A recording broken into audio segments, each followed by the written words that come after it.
the VP of Silicon Engineering, to design such chip for us. He's got about 35 years of experience of building chips and designing chips. About 12 of those years were for a company called PA Semi, which was later acquired by Apple. So he worked on dozens of different architectures and designs, and he was the lead designer, I think, for Apple iPhone 5 just before joining Tesla. And he's going to be joined on the stage by Elon Musk. Thank you.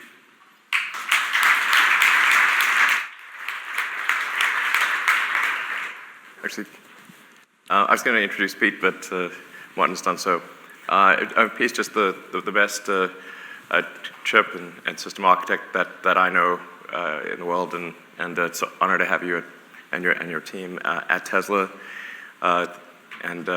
We'll take it away, just tell them about the incredible work that you and your team have done. Thanks, Elon. It's a pleasure to be here this morning, and a real treat, really, to tell you about all the work that my colleagues and I have been doing here at Tesla for the last 3 years. I think we'll tell you a little bit about how the whole thing got started, and then I'll introduce you to the full self-driving computer and tell you a little bit about how it works. We'll dive into the chip itself and go through some of those details. I'll describe how the custom neural network accelerator that we designed works, and then I'll show you some results. And hopefully you'll all still be awake by then. I was hired in February of 2016. I asked Elon if he was willing to spend all the money it takes to do full custom system design. And he said, well, are we going to win? And I said, well, yeah, of course. So he said, I'm in. And so that got us started. We hired a bunch of people and started thinking about what a custom design chip for full autonomy would look like. We spent 18 months doing the design, and in August of 2017, we released the design for manufacturing. We got it back in December, it powered up, and it actually worked very, very well on the first try. We made a few changes and released a B0 Rev in April of 2018. In July of 2018, the chip was qualified, and we started full production of production quality parts. In December of 2018, we had the autonomous driving stack running on the new hardware, and we were able to start retrofitting employee cars and testing the hardware and software out in the real world. Just last March, we started shipping the new computer in the Model S and X, and just earlier in April, we started production in Model 3. So this whole program, from the hiring of the first few employees to having it in full production in all 3 of our cars, is just a little over 3 years, and is probably the fastest system development program I've ever been associated with, and it really speaks a lot to the advantages of having a tremendous amount of vertical integration to allow you to do concurrent engineering and speed up deployment. In terms of goals, we were totally focused exclusively on Tesla requirements, and that makes life a lot easier. If you have one and only one customer, you don't have to worry about anything else. One of those goals was to keep the power under 100 watts so that we could retrofit the new machine into the existing cars. We also wanted a lower part cost so we could enable full redundancy for safety. At the time, we had a thumb in the wind estimate that it would take at least 50 trillion operations a second of neural network performance to drive a car, and so we wanted to get at least that much, and really as much as we possibly could. Batch size is how many items you operate on at the same time. So for example, Google's TPU-1 has a batch size of 256, and you have to wait around until you have 256 things to process before you can get started. We didn't want to do that, so we designed our machine with a batch size of 1, so as soon as an image shows up, we process it immediately to minimize latency, which maximizes safety. We needed a GPU to run some post-processing.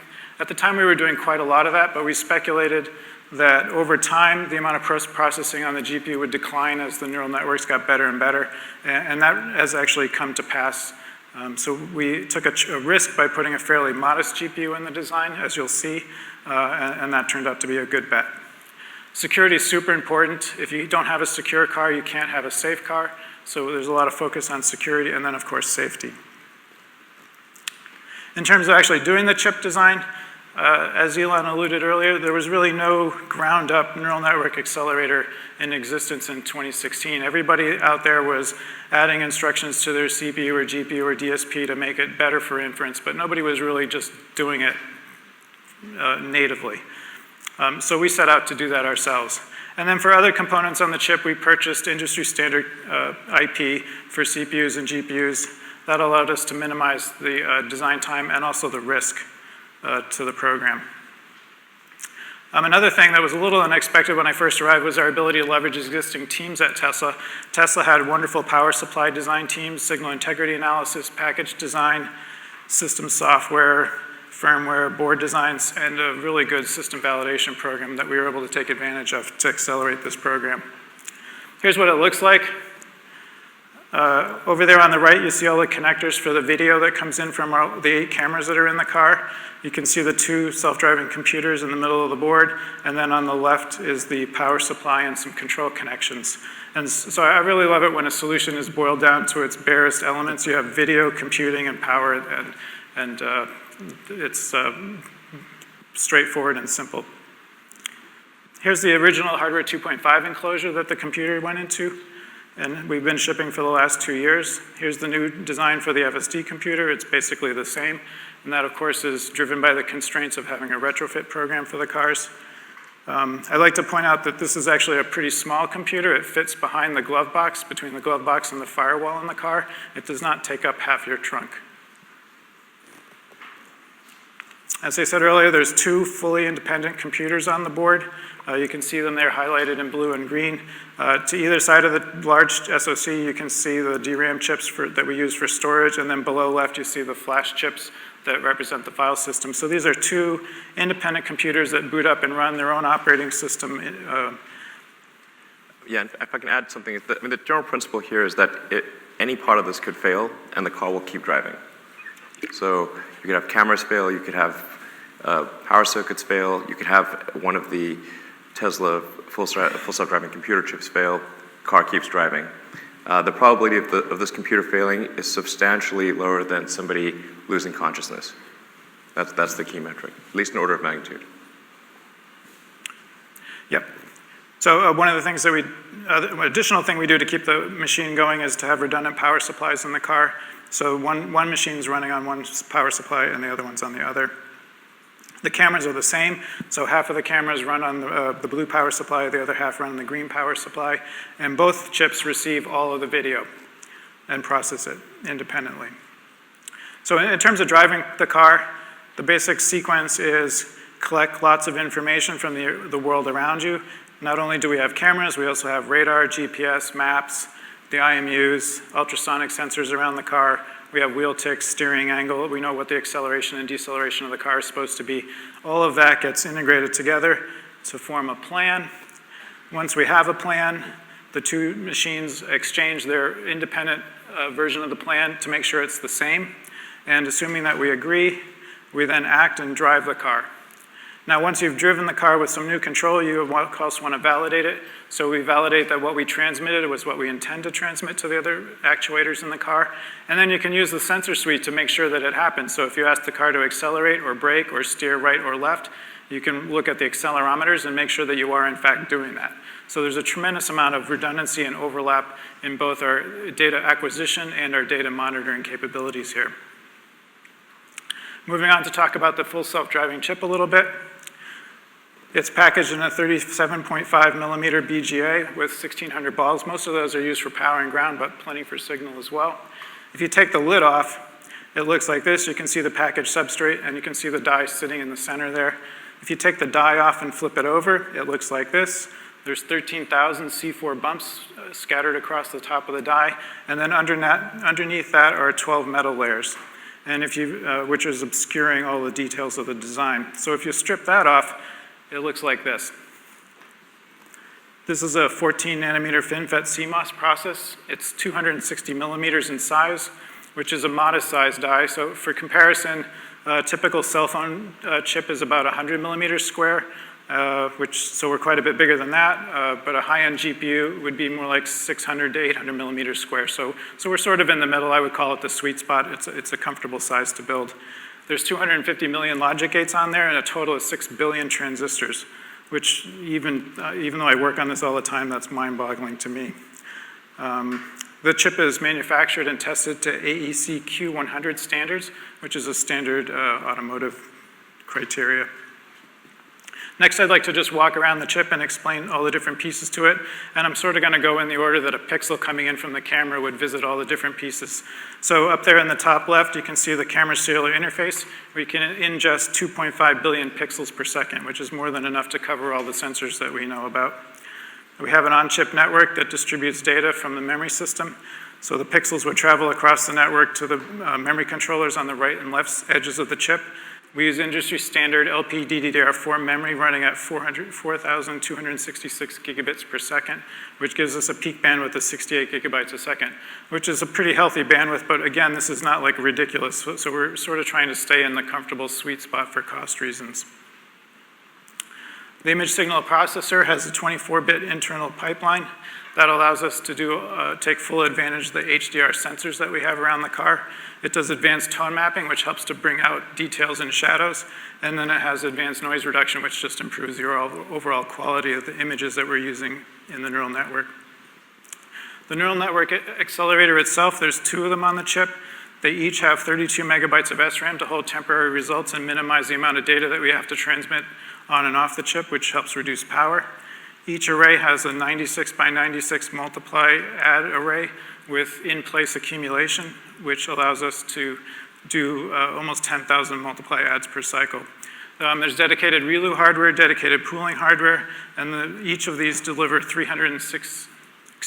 each one delivers 36 trillion operations per second, and they operate at 2 gigahertz. The 2 of them together on a die deliver 72 trillion operations a second. So we exceeded our goal of 50 teraops by a fair bit. There's also a video encoder. We encode video and use it in a variety of places in the car, including the backup camera display. There's optionally a user feature for dash cam and also for clip logging data to the cloud, which Stuart and Andre will talk about more later. There's a GPU on the chip. It's modest performance. It has support for both 32 and 16-bit floating point. And then we have 12 A72 64-bit CPUs for general purpose processing. They operate at 2.2 gigahertz, and this represents about 2.5 times the performance available in the current solution. There's a safety system that contains 2 CPUs that operate in lockstep. This system is the final arbiter of whether it's safe to actually drive the actuators in the car. So this is where the 2 plans come together, and we decide whether it's safe or not to move forward. And lastly, there's a safety system, and basically the job of the safety system is to ensure that this chip only runs software that's been cryptographically signed by Tesla. If it's not been signed by Tesla, then the chip does not operate. Now, I've told you a lot of different performance numbers, and I thought it'd be helpful maybe to put it into perspective a little bit. So throughout this talk, I'm going to talk about a neural network from our narrow camera. It uses 35 billion operations, 35 gigaops. And if we used all 12 CPUs to process that network, we could do 1.5 frames per second, which is super slow, not nearly adequate to drive the car. If we use the 600 gigaflop GPU, the same network, we'd get 17 frames per second, which is still not good enough to drive the car with 8 cameras. The neural network accelerators on the chip can deliver 2,100 frames per second. And you can see from the scaling as we moved along that the amount of computing in the CPU and GPU are basically insignificant to what's available in the neural network accelerator. It really is night and day. So moving on to talk about the neural network accelerator, I'm just going to stop for some water. On the left, there's a cartoon of a neural network, just to give you an idea of what's going on. The data comes in at the top and visits each of the boxes, and the data flows along the arrows to the different boxes. The boxes are typically convolutions or deconvolutions with ReLUs. The green boxes are pooling layers. And the important thing about this is that the data produced by one box is then consumed by the next box, and then you don't need it anymore. You can throw it away. So all of that temporary data that gets created and destroyed as you flow through the network, there's no need to store that off-chip in DRAM. So we keep all that data in SRAM, and I'll explain why that's super important in a few minutes. If you look over on the right side of this, you can see that in this network, of the 35 billion operations, almost all of them are convolution, which is based on dot products. The rest are deconvolution, also based on dot product, and then ReLU and pooling, which are relatively simple operations. So if you were designing some hardware, you'd clearly target doing dot products, which are based on multiply add, and really kill that.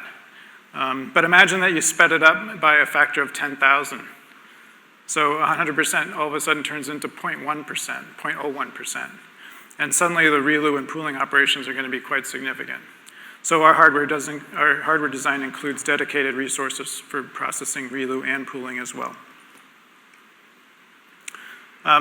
Now, this chip is operating in a thermally constrained environment, so we had to be very careful about how we burn that power. We want to maximize the amount of arithmetic we can do.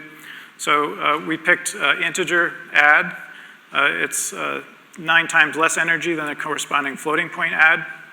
And we picked 8-bit by 8-bit integer multiply, which is significantly less power than other multiply operations and is probably enough accuracy to get good results. In terms of memory, we chose to use SRAM as much as possible, and you can see there that going off chip to DRAM is approximately 100 times more expensive in terms of energy consumption than using local SRAM. So clearly, we want to use local SRAM as much as possible. In terms of control, this is data that was published in a paper by Mark Horowitz at ISSCC, where he sort of critiqued how much power it takes to execute a single instruction on a regular integer CPU. And you can see that the add operation is only 0.15% of the total power. All the rest of the power is control overhead and bookkeeping. So in our design, we sought to basically get rid of all that as much as possible, because what we're really interested in is arithmetic. So here's the design that we finished.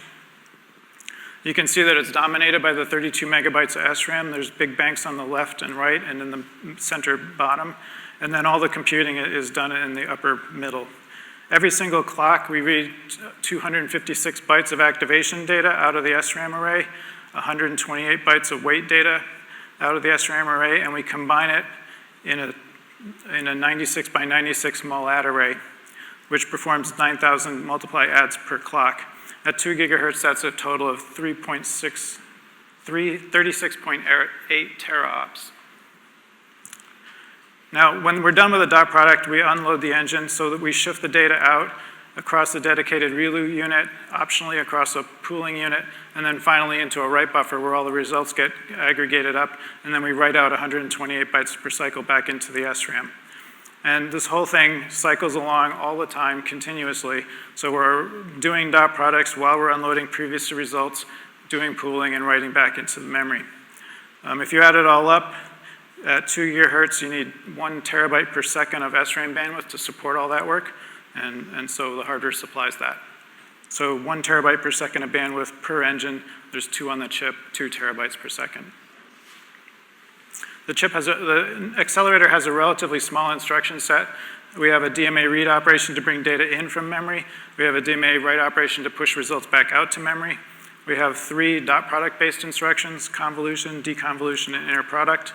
And then 2 relatively simple. Scale is a 1 input, 1 output operation, and outwise is 2 inputs and 1 output. And then, of course, stop when you're done.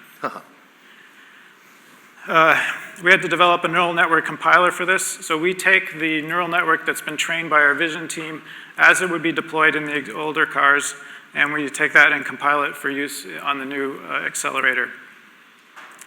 The compiler does layer fusion, which allows us to maximize the computing each time we read data out of the SRAM and put it back. It also does some smoothing so that the demands on the memory system aren't too lumpy. And then we also do channel padding to reduce bank conflicts, and we do bank-aware SRAM allocation. And this is a case where we could have put more hardware in the design to handle bank conflicts, but by pushing it into software, we save hardware and power at the cost of some software complexity. We also automatically insert DMAs into the graph so that data arrives just in time for computing without having to stall the machine. And then at the end, we generate all the code. We generate all the weight data, we compress it, and we add a CRC checksum for reliability. To run a program, all the neural network descriptions programs are loaded into SRAM at the start, and then they sit there ready to go all the time. So to run a network, you have to program the address of the input buffer, which presumably is a new image that just arrived from a camera. You set the output buffer address, you set the pointer to the network weights, and then you set go. And then the machine goes off and will sequence through the entire neural network all by itself, usually running for 1 million or 2 million cycles. And then when it's done, you get an interrupt and can post-process the results. So moving on to results. We had a goal to stay under 100 watts. This is measured data from cars driving around running the full autopilot stack. And we're dissipating 72 watts, which is a little bit more power than the previous design, but with the dramatic improvement in performance, it's still a pretty good answer. Of that 72 watts, about 15 watts is being consumed running the neural networks. In terms of cost, the silicon cost of this solution is about 80% of what we were paying before. So we are saving money by switching to this solution. And in terms of performance, we took the narrow camera neural network, which I've been talking about, that has 35 billion operations in it. We ran it on the old hardware in a loop as quick as possible, and we delivered 110 frames per second. We took the same data, the same network, compiled it for hardware for the new FSD computer, and using all 4 accelerators, we can get 2,300 frames per second processed. So a factor of 21. I think this is perhaps the most significant slide. It's night and day. I've never worked on a project where the performance increase was more than 3. So this was pretty fun. If you compare it to, say, NVIDIA's Drive Xavier solution, a single chip delivers 21 teraops. Our full self-driving computer with 2 chips is 144 teraops.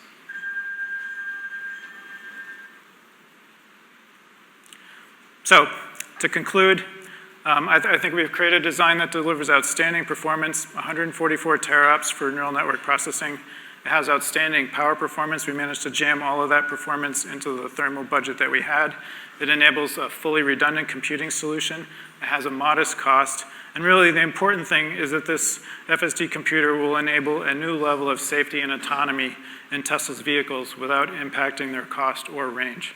Something that I think we're all looking forward to. Yeah, I think, why don't we do Q&A after each segment? So if people have questions about the hardware, they can ask right now. The reason I asked Pete to do just a detailed, far more detailed than perhaps most people would appreciate, dive into the Tesla full self-driving computer is because at first it seems improbable. How could it be that Tesla, who has never designed a chip before, would design the best chip in the world? But that is objectively what has occurred. Not best by a small margin, best by a huge margin. It's in the cars right now. All Teslas being produced right now have this computer. We switched over from the NVIDIA solution for S and X about a month ago, and we switched over Model 3 about 10 days ago.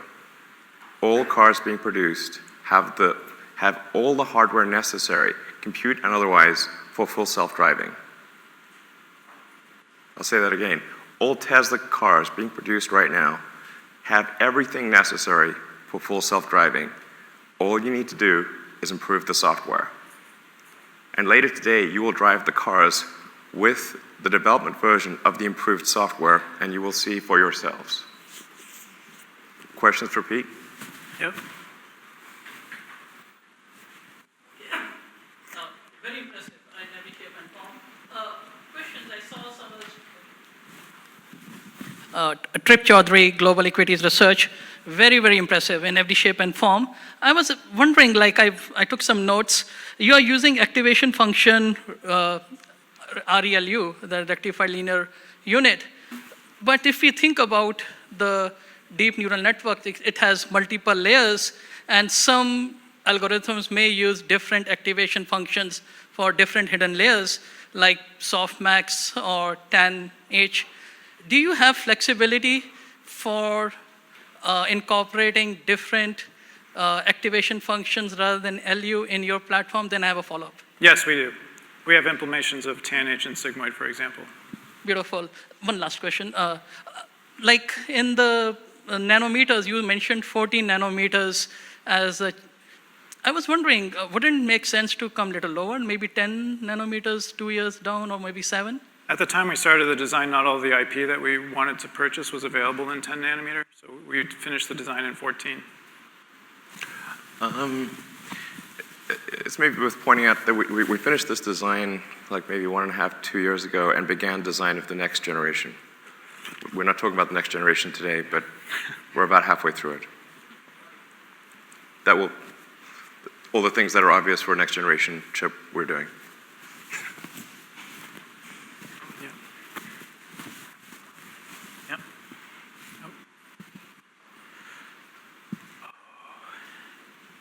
Hi. So you talked about the software as the piece now. You did a great job. I was blown away. Understood 10% of what you said, but I trust that it's in good hands. Thanks.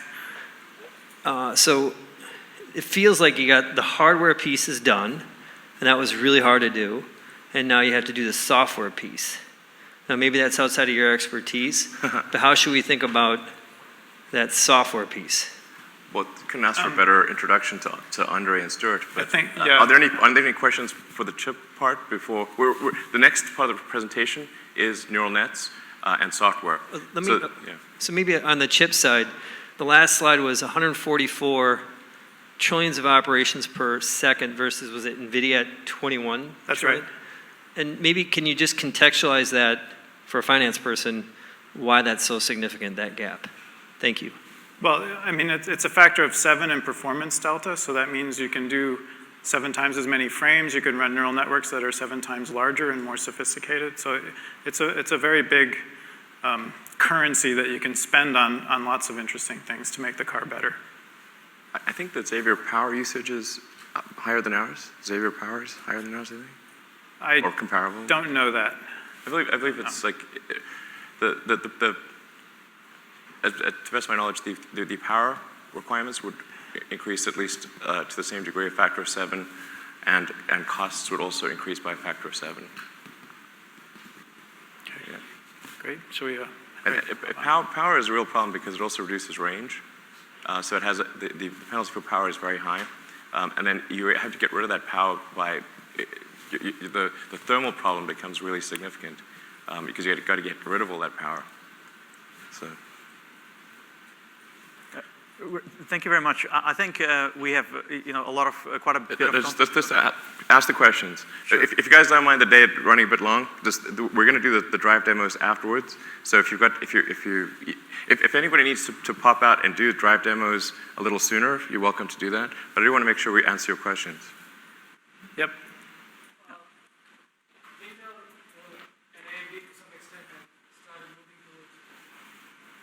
Pradeep Ramani from UBS. Intel and AMD to some extent have started moving towards a chiplet-based architecture.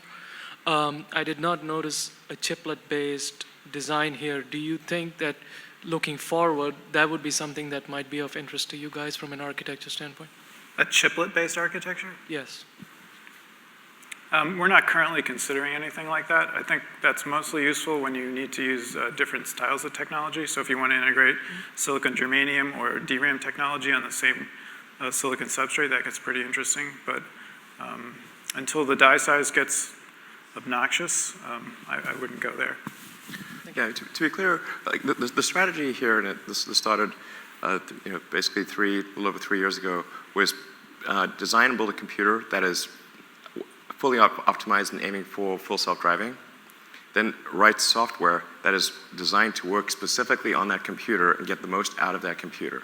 So you have tailored hardware that is a master of one trade, self-driving. NVIDIA is a great company, but they have many customers. And so as they apply their resources, they need to do a generalized solution. We care about one thing, self-driving. So that it was designed to do that incredibly well. The software is also designed to run on that hardware incredibly well. And the combination of the software and the hardware, I think, is unbeatable. Mm-hmm. Sure. Hi, the chip is designed to process video input. In case you use, let's say, LiDAR, would it be able to process that as well, or is it primarily for video? What we're going to explain to you today is that LiDAR is a fool's errand. And anyone relying on LiDAR is doomed. Doomed. Expensive sensors that are unnecessary. It's like having a whole bunch of expensive appendices. Like one appendix is bad, well, now they want to put a whole bunch of them. That's ridiculous.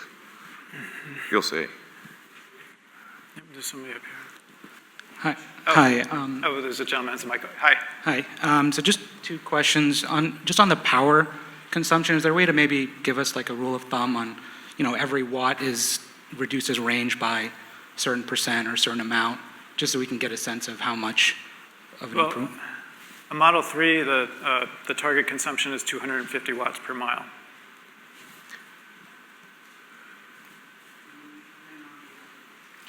It depends on the nature of the driving as to how many miles that affects. In city, it would have a much bigger effect than on highway.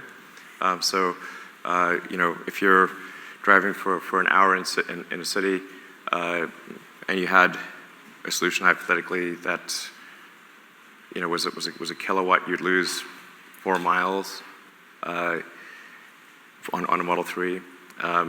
So if you're only going, say, 12 miles an hour, then that would be a 25% impact on range in city. Basically power is the power of the system has a massive impact on city range, which is where we think most of the robo-taxi market will be. So power is extremely important. Okay, Tasha?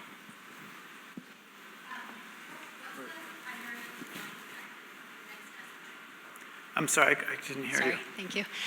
What's the primary design objective of the next generation chip? We don't want to talk too much about the next generation chip, but it's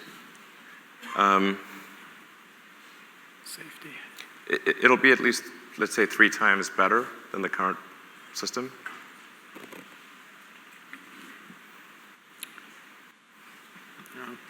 Go ahead. It's about 2 years away. You mentioned about cost being less to develop this chip. Is the chip being you don't manufacture the chip, you contract that out? And how much cost reduction does that save in the overall vehicle cost? The 20% cost reduction I cited was the piece cost per vehicle reduction. That wasn't a development cost, that was just the actual. No, I'm saying, but like if I'm manufacturing these in mass, is this saving money in doing it yourself? Yes, a little bit. Most chips are made most people don't make chips with their own fab. It's pretty unusual. Yeah. I think that You don't see any supply issues with No. getting the chip mass produced? the cost saving pays for the development. The basic strategy going to Elon was, we're going to build this chip, it's going to reduce the cost. And Elon said, times 1 million cars a year, deal. So no more That's correct. Yes. Sorry.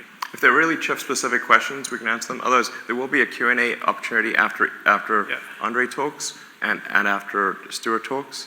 So there will be 2 other Q&A opportunities. If it's very chip-specific, then... Also, I'll be here all afternoon. So. Yeah, and exactly, and Pete will be here at the end as well. So, go ahead. Thanks. That die photo you had, there's the neural processor takes up quite a bit of the die. I'm curious, is that your own design or is there some external IP there? Yes, that was a custom design by Tesla. Okay, and then I guess the follow-on would be, there's probably a fair amount of opportunity to reduce that footprint as you tweak the design? It's actually quite dense. So in terms of reducing it, I don't think so. Will greatly enhance the functional capabilities in the next generation. Okay, and then last question, can you share where you're fabbing this part? Wait, what? Where are we fabbing it? Oh, it's Samsung. Samsung? Yes, Austin, right. Texas. Thank you. There's one at the back. Hi, I'm Graham Tanaka, Tanaka Capital. Just curious how defensible your chip technologies and design is from a IP point of view, and hoping that you won't be offering a lot of the IP to the outside for free. Thanks. We have filed on the order of 12 patents on this technology. Fundamentally, it's linear algebra, which I don't think you can patent. So I'm not sure, but we'll try. I think if somebody started today and they were really good, they might have something like what we have right now in 3 years. But in 2 years, we'll have something 3 times better.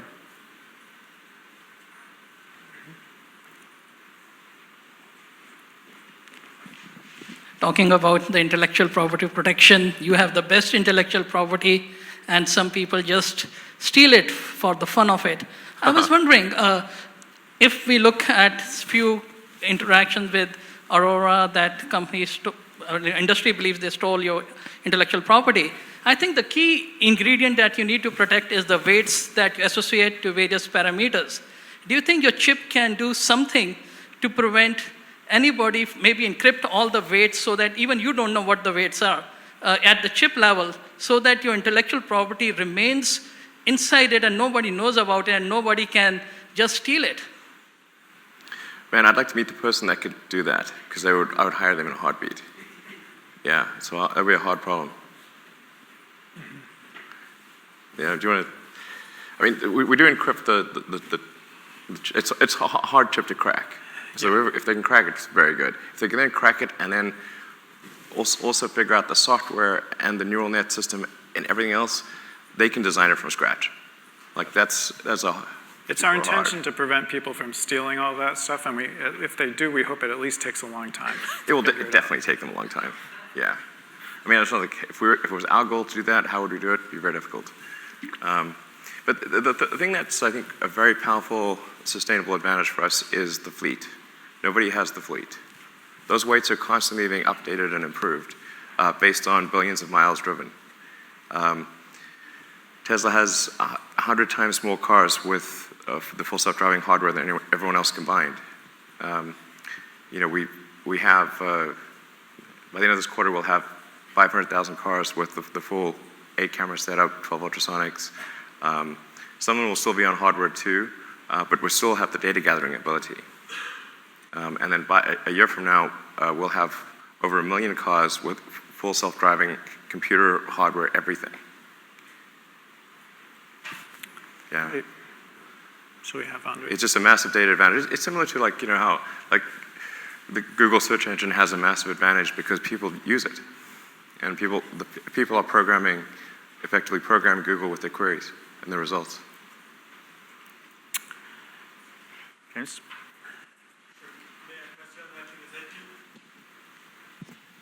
May I just press you on that, and please reframe the question because I'm a tech layman if it's appropriate. But when we talk to Waymo or NVIDIA, they do speak with equivalent conviction about their leadership because of their competence in simulating miles driven.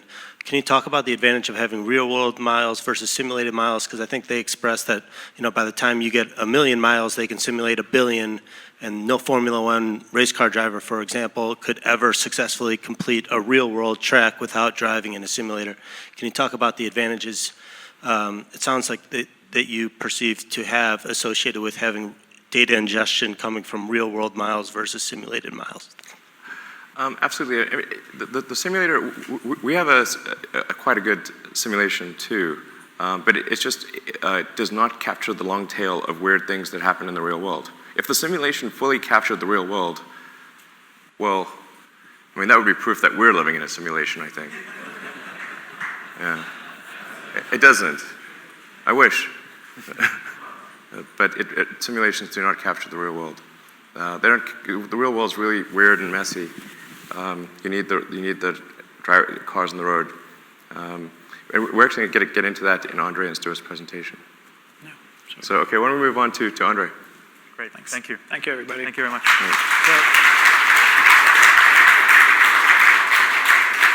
So the last question was actually a very good segue, because one thing to remember about our FSD computer is that it can run much more complex neural nets for much more precise image recognition. And to talk to you about how we actually get that image data and how we analyze them, we have our Senior Director of AI, Andre Karpati, who's going to explain all of that to you. Andre has a PhD from Stanford University, where he studied computer science focusing on Actually- vision recognition and deep learning. Andre, why don't you just do your own Yeah, intro? exactly. There's a lot of PhDs from Stanford. That's not important. Yes. Okay, we don't care. Come on in.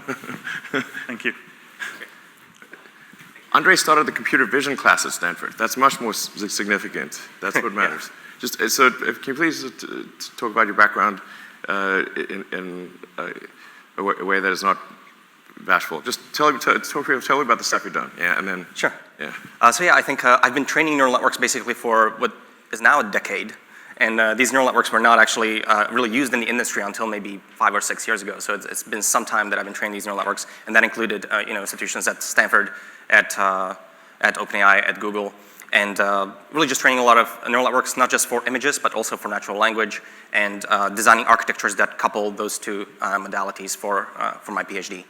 And the computer science class. Oh yeah, and at Stanford I actually taught the convolutional neural networks class, and so I was the primary instructor for that class. I actually started the course and designed the entire curriculum. So in the beginning it was about 150 students, and then it grew to 700 students over the next 2 or 3 years. So it's a very popular class. It's one of the largest classes at Stanford right now. So that was also really successful. I mean, Andre is like really one of the best computer vision people in the world, arguably the best. Okay, thank you. Yeah, so hello everyone. So Pete told you all about the chip that we've designed that runs neural networks in the car. My team is responsible for training of these neural networks, and that includes all of data collection from the fleet, neural network training, and then some of the deployment onto that chip. So what do the neural networks do exactly in the car? So what we are seeing here is a stream of videos from across the vehicle, across the car. These are 8 cameras that send us videos, and then these neural networks are looking at those videos and are processing them and making predictions about what they're seeing. And so some of the things that we're interested in and some of the things you're seeing on this visualization here are lane line markings, other objects, the distances to those objects, what we call drivable space, shown in blue, which is where the car is allowed to go, and a lot of other predictions like traffic lights, traffic signs, and so on. Now, for my talk, I will talk roughly in 3 stages. So first, I'm going to give you a short primer on neural networks and how they work and how they're trained. And I need to do this because I need to explain in the second part why it is such a big deal that we have the fleet and why it's so important and why it's a key enabling factor to really training these neural networks and making them work effectively on the roads. And in the third stage, I'll talk about vision and LiDAR and how we can estimate depth just from vision alone. So the core problem that these networks are solving in the car is that of visual recognition. So for you and I, this is a very simple problem. You can look at all of these 4 images and you can see that they contain a cello, a boat, an iguana, or scissors. So this is very simple and effortless for us. This is not the case for computers. And the reason for that is that these images are, to a computer, really just a massive grid of pixels. And at each pixel, you have the brightness value at that point. And so instead of just seeing an image, a computer really gets a million numbers in a grid that tell you the brightness values at all the positions. The matrix, if you will. It really is the matrix. Yeah. Yeah, And right. so we have to go from that grid of pixels and brightness values into high-level concepts like iguana and so on. And as you might imagine, this iguana has a certain pattern of brightness values, but iguanas actually can take on many appearances. So they can be in many different appearances, different poses, and different brightness conditions against different backgrounds. You can have different crops of that iguana. And so we have to be robust across all those conditions, and we have to understand that all those different brightness patterns actually correspond to iguanas. Now, the reason you and I are very good at this is because we have a massive neural network inside our heads that is processing those images. So light hits the retina, travels to the back of your brain to the visual cortex, and the visual cortex consists of many neurons that are wired together and that are doing all the pattern recognition on top of those images. And really, over the last, I would say about 5 years, the state-of-the-art approaches to processing images using computers have also started to use neural networks, but in this case, artificial neural networks. But these artificial neural networks, and this is just a cartoon diagram of it, are a very rough mathematical approximation to your visual cortex. We really do have neurons, and they are connected together. And here I'm only showing 3 or 4 neurons in 4 layers. But a typical neural network will have tens to hundreds of millions of neurons, and each neuron will have 1,000 connections. So these are really large pieces of almost simulated tissue. And then what we can do is we can take those neural networks and we can show them images. So for example, I can feed my iguana into this neural network, and the network will make predictions about what it's seeing. Now, in the beginning, these neural networks are initialized completely randomly. So the connection strengths between all those different neurons are completely random. And therefore, the predictions of that network are also going to be completely random. So it might think that you're actually looking at a boat right now, and it's very unlikely that this is actually an iguana. And during the training process, really what we're doing is we know that that's actually an iguana. We have a label. So what we're doing is we're basically saying we'd like the probability of iguana to be larger for this image and the probability of all the other things to go down. And then there's a mathematical process called backpropagation and stochastic gradient descent that allows us to backpropagate that signal through those connections and update every one of those connections, just a little amount. And once the update is complete, the probability of iguana for this image will go up a little bit, so it might become 14%, and the probability of the other things will go down. And of course, we don't just do this for this single image. We actually have entire large data sets that are labeled. So we have lots of images. Typically, you might have millions of images, thousands of labels, or something like that. And you are doing forward-backward passes over and over again. So you're showing the computer, here's an image, it has an opinion, and then you're saying, this is the correct answer, and it tunes itself a little bit.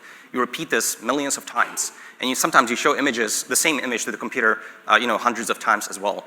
So the network training typically will take on the order of a few hours or a few days, depending on how big of a network you're training. And that's the process of training a neural network. Now, there's something very unintuitive about the way neural networks work that I have to really get into, and that is that they really do require a lot of these examples, and they really do start from scratch. They know nothing, and it's really hard to wrap your head around this. So as an example, here's a cute dog, and you probably may not know the breed of this dog, but the correct answer is that this is a Japanese Spaniel. Now, all of us are looking at this, and we're seeing Japanese Spaniel, and we're like, okay, I got it. I understand kind of what this Japanese Spaniel looks like. And if I show you a few more images of other dogs, you can probably pick out other Japanese Spaniels here. So in particular, those three look like a Japanese Spaniel, and the other ones do not. So you can do this very quickly, and you need one example, but computers do not work like this. They actually need a ton of data of Japanese Spaniels. So this is a grid of Japanese Spaniels, showing them, you need thousands of examples, showing them in different poses, different brightness conditions, different backgrounds, different crops. You really need to teach the computer from all the different angles what this Japanese Spaniel looks like, and it really requires all that data to get that to work. Otherwise, the computer can't pick up on that pattern automatically. So what does all this imply about the setting of self-driving? Of course, we don't care about dog breeds too much. Maybe we will at some point. But for now, we really care about lane line markings, objects, where they are, where we can drive, and so on. So the way we do this is we don't have labels like iguana for images, but we do have images from the fleet like this, and we're interested in, for example, lane line markings. So a human typically goes into an image and using a mouse annotates the lane line markings. So here's an example of an annotation that a human could create, a label for this image.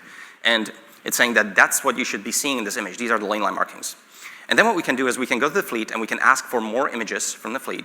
And if you ask the fleet, if you just do a naive job of this and you just ask for images at random, the fleet might respond with images like this, typically going forward on some highway.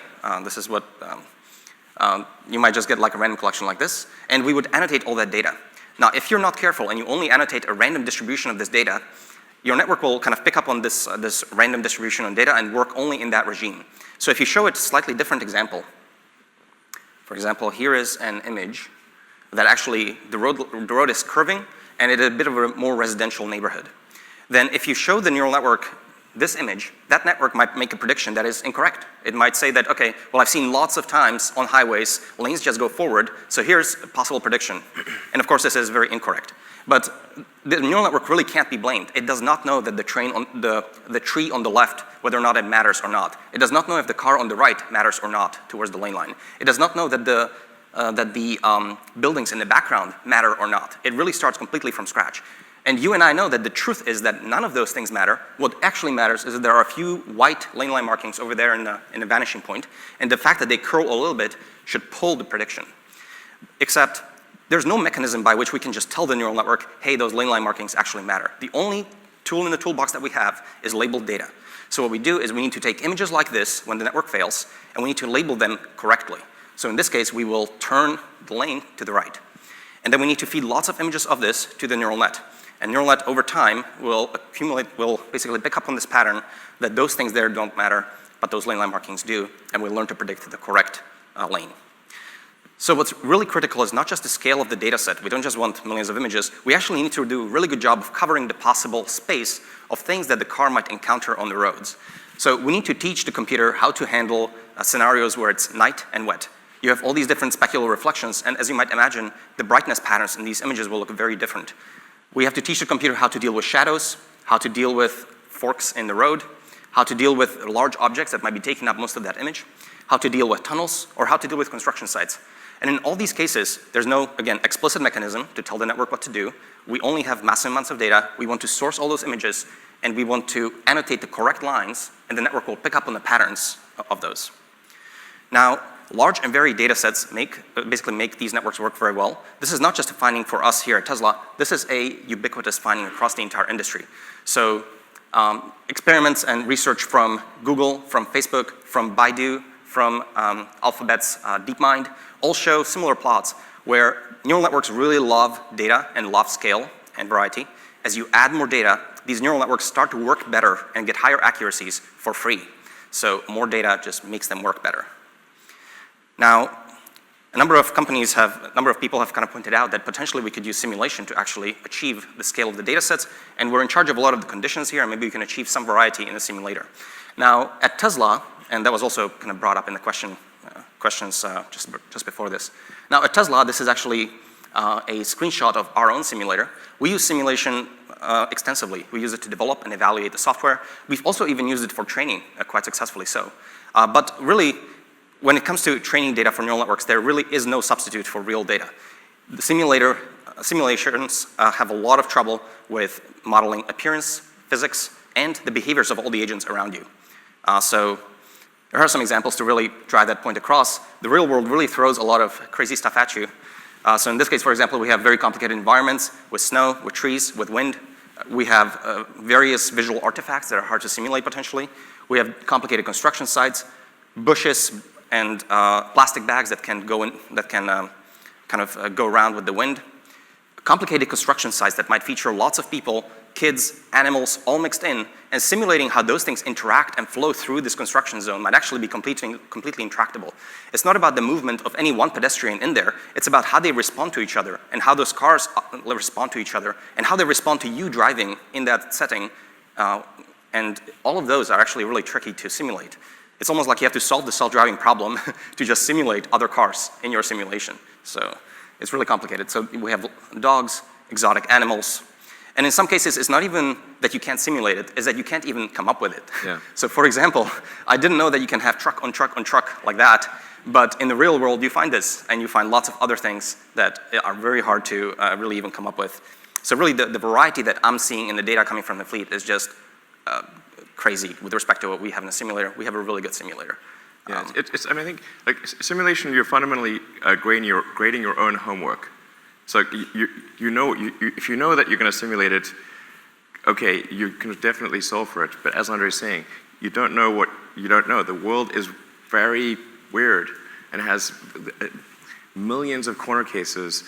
And if somebody can produce a self-driving simulation that accurately matches reality, that in itself would be a monumental achievement of human capability. They can't. There's no way. Yeah. So I think the 3 points that I really tried to drive home until now are, to get neural networks to work well, you require these 3 essentials. You require a large data set, a varied data set, and a real data set. Mm-hmm. And if you have those capabilities, you can actually train neural networks and make them work very well. And so why is Tesla in such a unique and interesting position to really get all these 3 essentials right? And the answer to that, of course, is the fleet. We can really source data from it and make our neural network systems work extremely well. So let me take you through a concrete example of, for example, making the object detector work better, to give you a sense of how we develop these neural networks, how we iterate on them, and how we actually get them to work over time.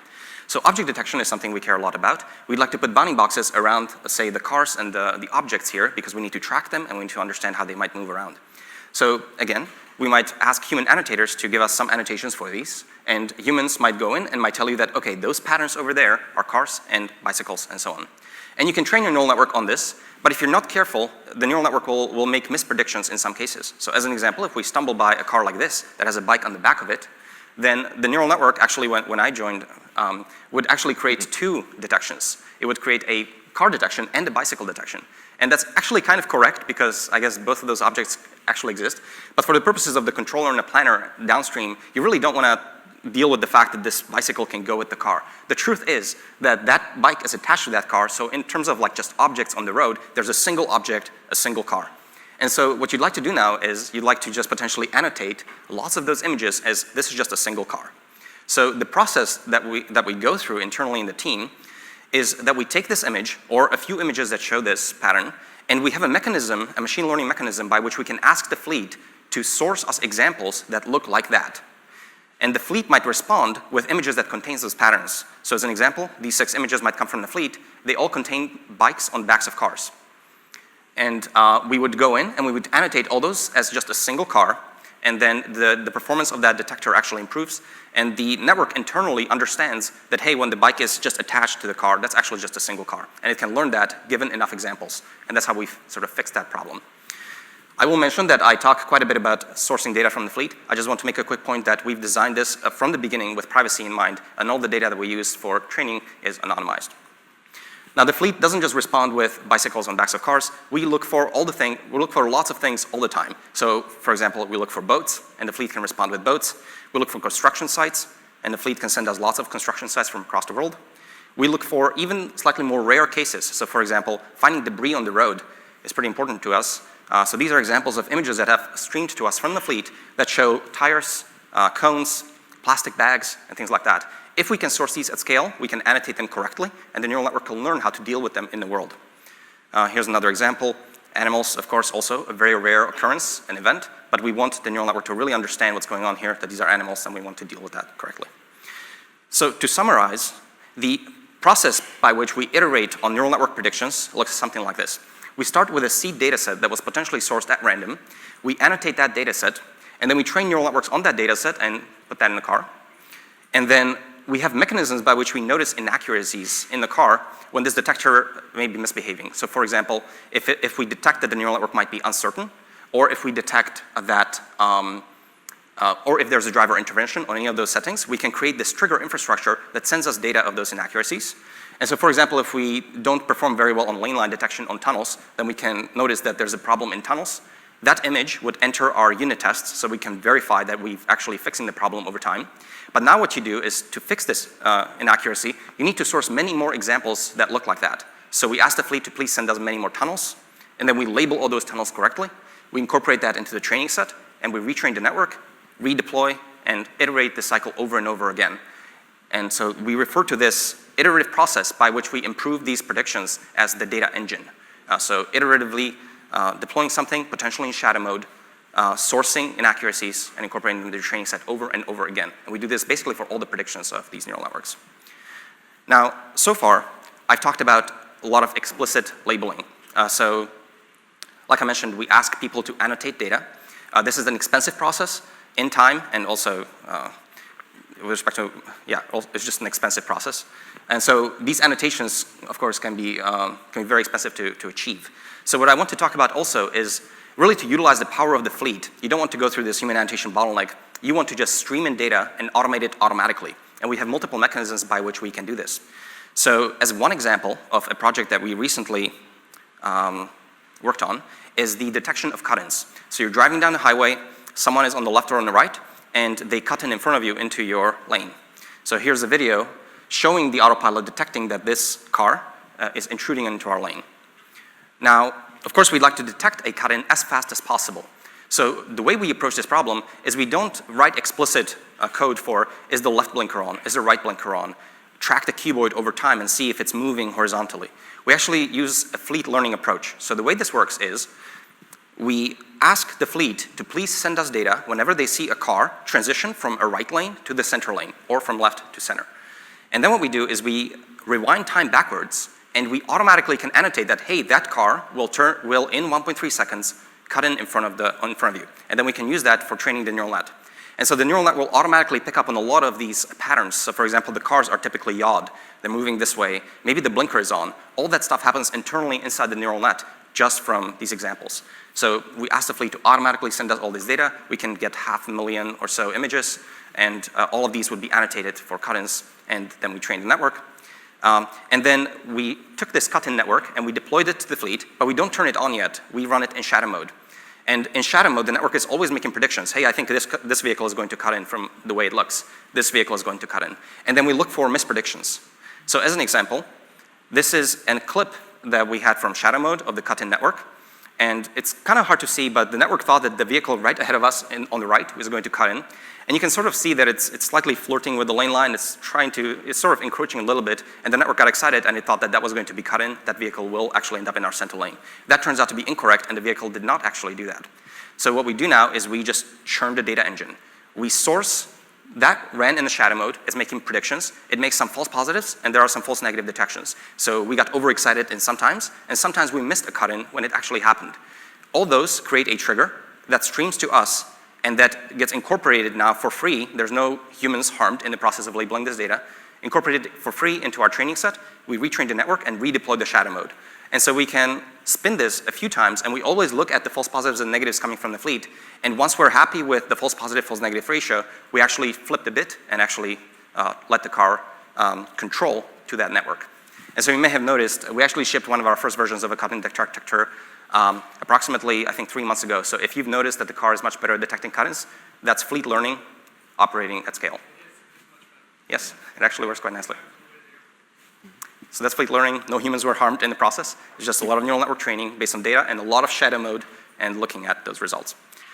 I mean, essentially, like, everyone's training the network all the time is what it amounts to. Whether autopilot's on or off, the network is being trained. Every mile that's driven for the car that's hardware 2 or above is training the network. Yeah. Another interesting way that we use this in the scheme of fleet learning, and the other project that I will talk about, is path prediction. So while you are driving the car, what you're actually doing is you are annotating the data because you are steering the wheel. You're telling us how to traverse different environments. So what we're looking at here is some person in the fleet who took a left through an intersection. And what we do here is we have the full video of all the cameras, and we know that the path that this person took because of the GPS, the inertial measurement unit, the wheel angle, the wheel ticks. So we put all that together and we understand the path that this person took through this environment. And then, of course, we can use this for supervision for the network. So we just source a lot of this from the fleet. We train a neural network on those trajectories, and then the neural network predicts paths just from that data. So really what this is referred to typically is called imitation learning. We're taking human trajectories from the real world and we're just trying to imitate how people drive in real worlds. And we can also apply the same data engine crank to all of this and make this work over time. So here's an example of path prediction going through a kind of a complicated environment. So what you're seeing here is a video, and we are overlaying the predictions of the network. So this is a path that the network would follow in green. And yeah.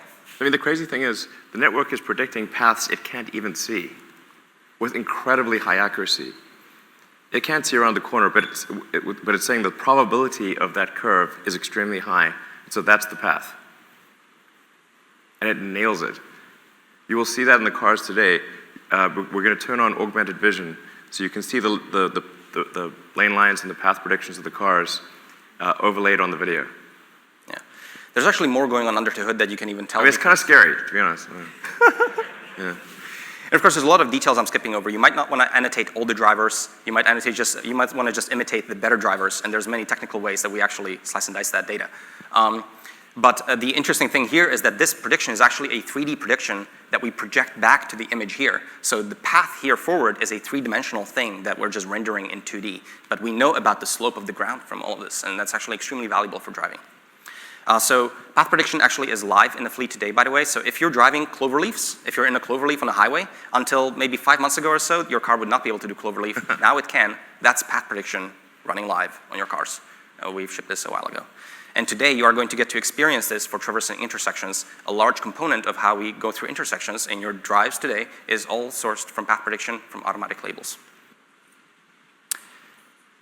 So what I talked about so far is really the 3 key components of how we iterate on the predictions of the network and how we make it work over time.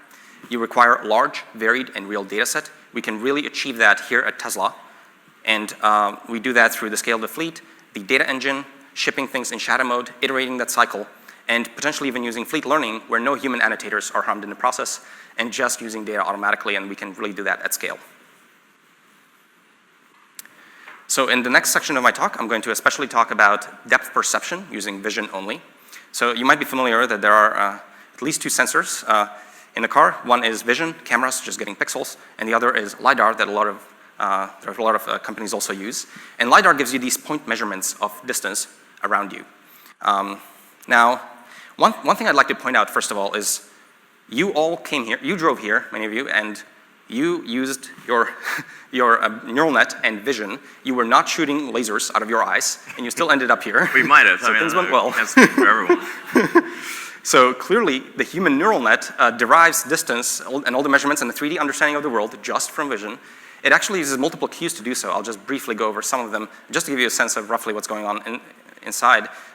As an example, we have 2 eyes pointed out, so you get 2 independent measurements at every single time step of the world ahead of you, and your brain stitches this information together to arrive at some depth estimation because you can triangulate any points across those 2 viewpoints.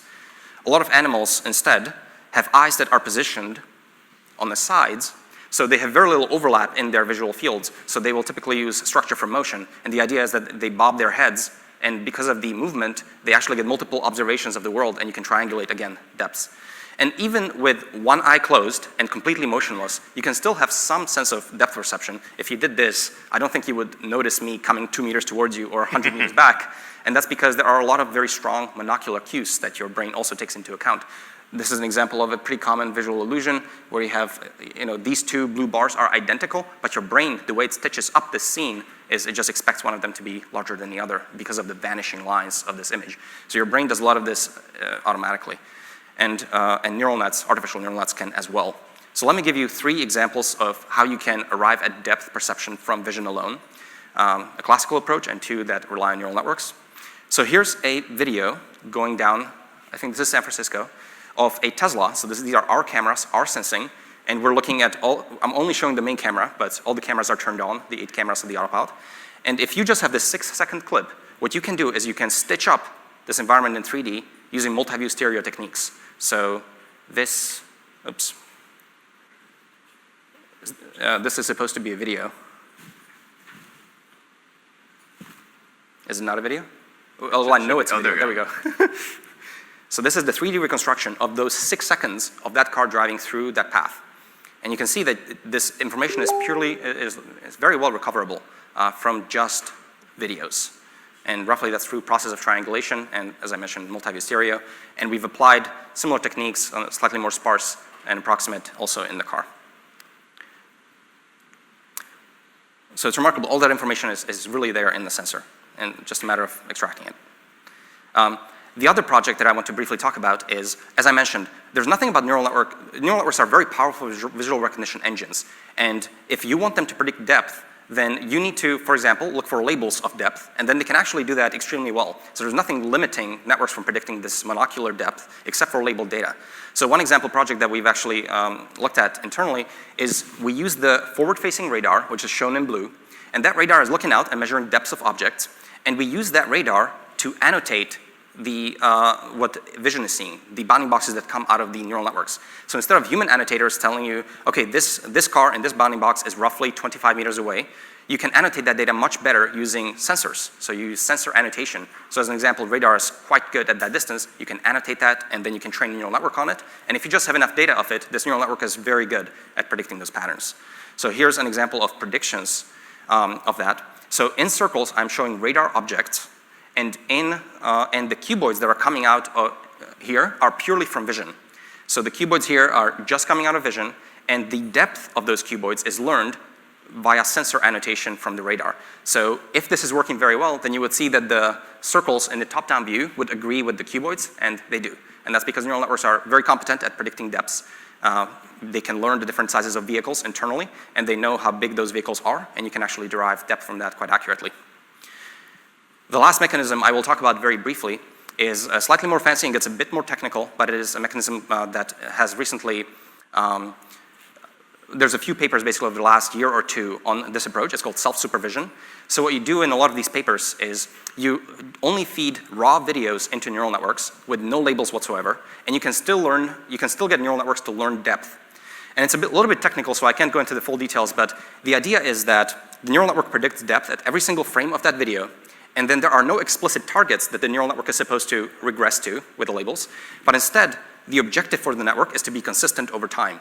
So whatever depth you predict should be consistent over the duration of that video, and the only way to be consistent is to be right. And so the neural network automatically predicts the correct depths for all the pixels, and we've reproduced some of these results internally, so this also works quite well. So in summary, people drive with vision only, no lasers are involved. This seems to work quite well. The point that I'd like to make is that visual recognition, and very powerful visual recognition, is absolutely necessary for autonomy. It's not a nice to have. Like, we must have neural networks that actually really understand the environment around you. And LiDAR points are a much less information-rich environment. So vision really understands the full details. Just a few points around are much, there's much less information in those.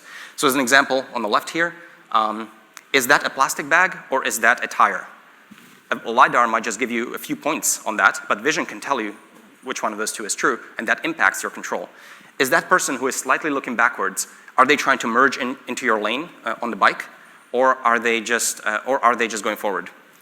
In the construction sites, what do those signs say? How should I behave in this world? The entire infrastructure that we have built up for roads is all designed for human visual consumption. So all the signs, all the traffic lights, everything is designed for vision.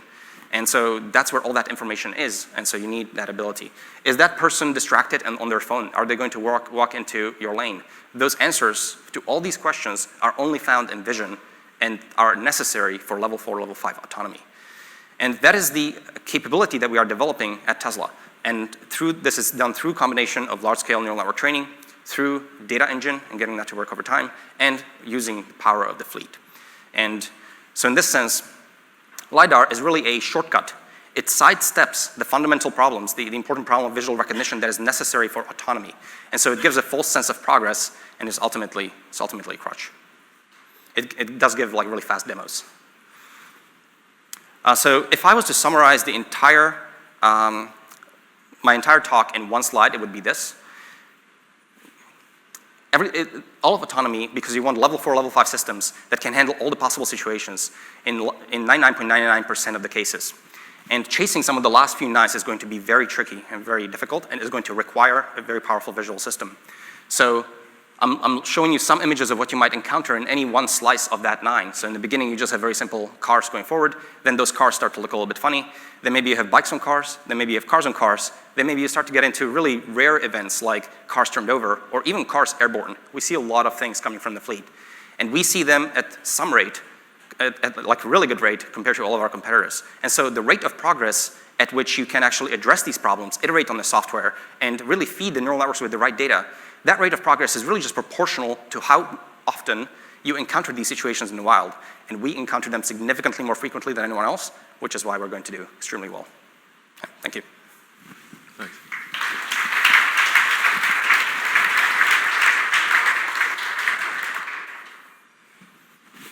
Go ahead.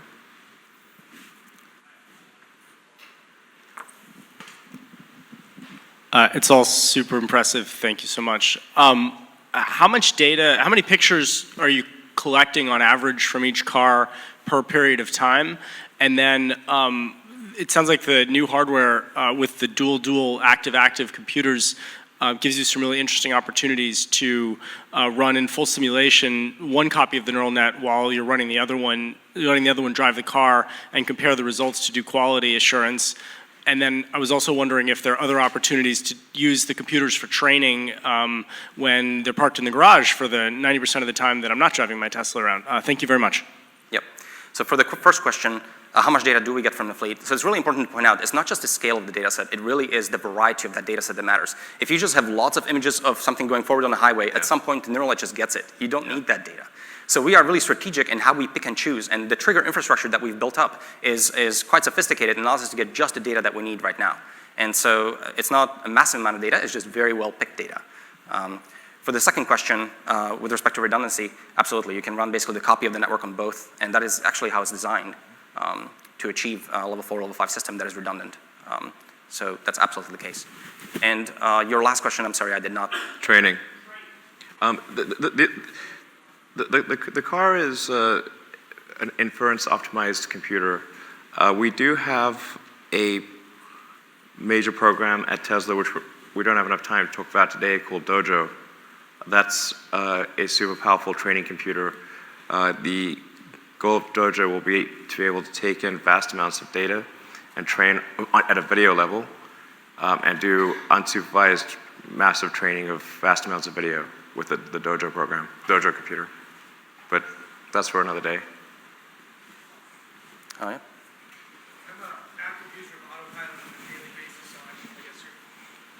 Test pilot in a way, because I drive the 405, 10, and all these really tricky, really long tail things happen every day. But the one challenge that I'm curious to how you're going to solve is changing lanes. Because whenever I try to get into a lane with traffic, everybody cuts you off. And so human behavior is very irrational when you're driving in LA, and the car just wants to do it safely, and you almost have to do it unsafely. So I was wondering how you're going to solve that problem. Yeah. So one thing I will point out is I spoke about the data engine as iterating on neural networks, but we do the exact same thing on the level of software and all the hyperparameters that go into the choices of when we actually lane change, how aggressive we are. We're always changing those, potentially running them in shadow mode and seeing how well they work. And so to tune our heuristics around when it's okay to lane change, we would also potentially utilize the data engine and the shadow mode and so on.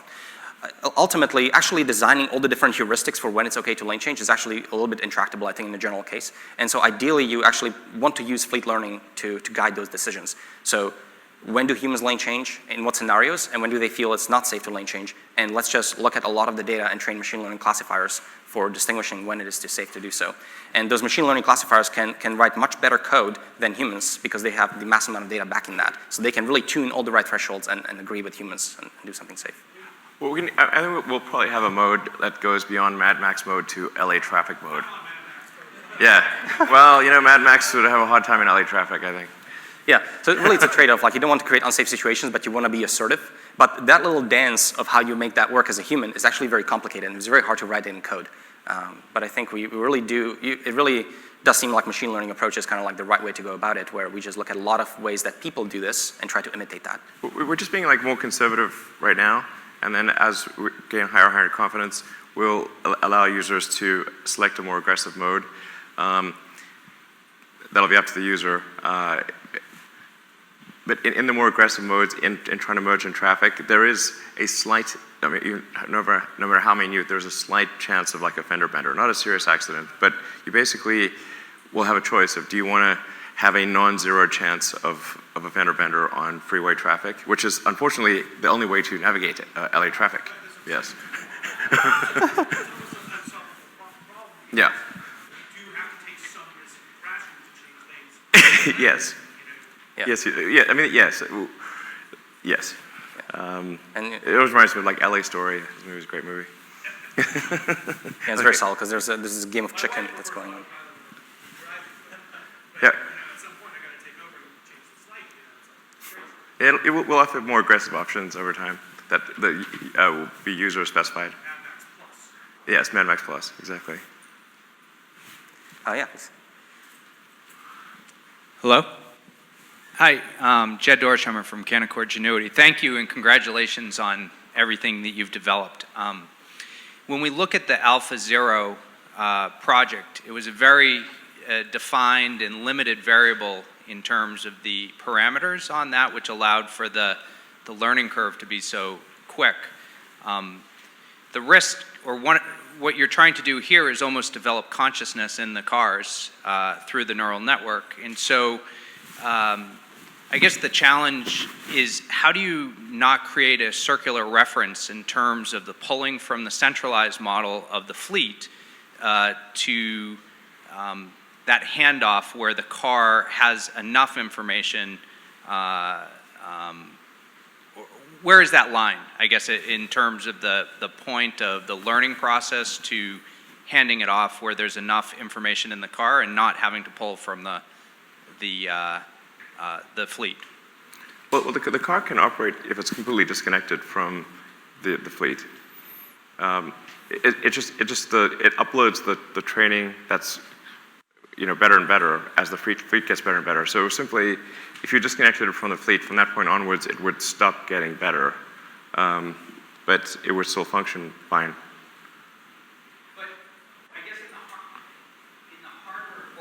your share. In the previous version, it talked about a lot of the power benefits of not storing a lot of the images. And so in this portion, you're talking about the learning that's going on by pulling from the fleet.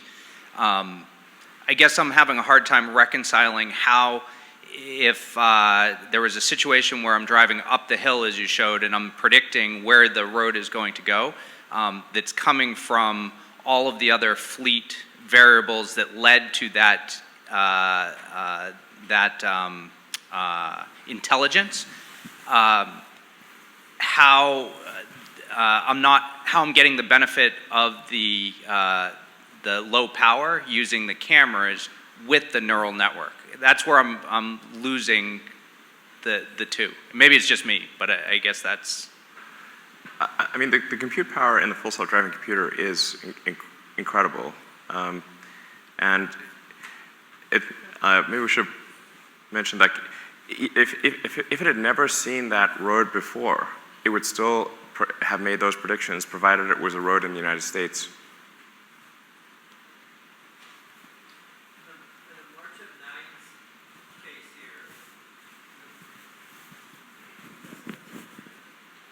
In the case of LiDAR in the March of Nines, isn't there an example, I want to just get to your slam on LiDAR because it was pretty clear you don't like LiDAR.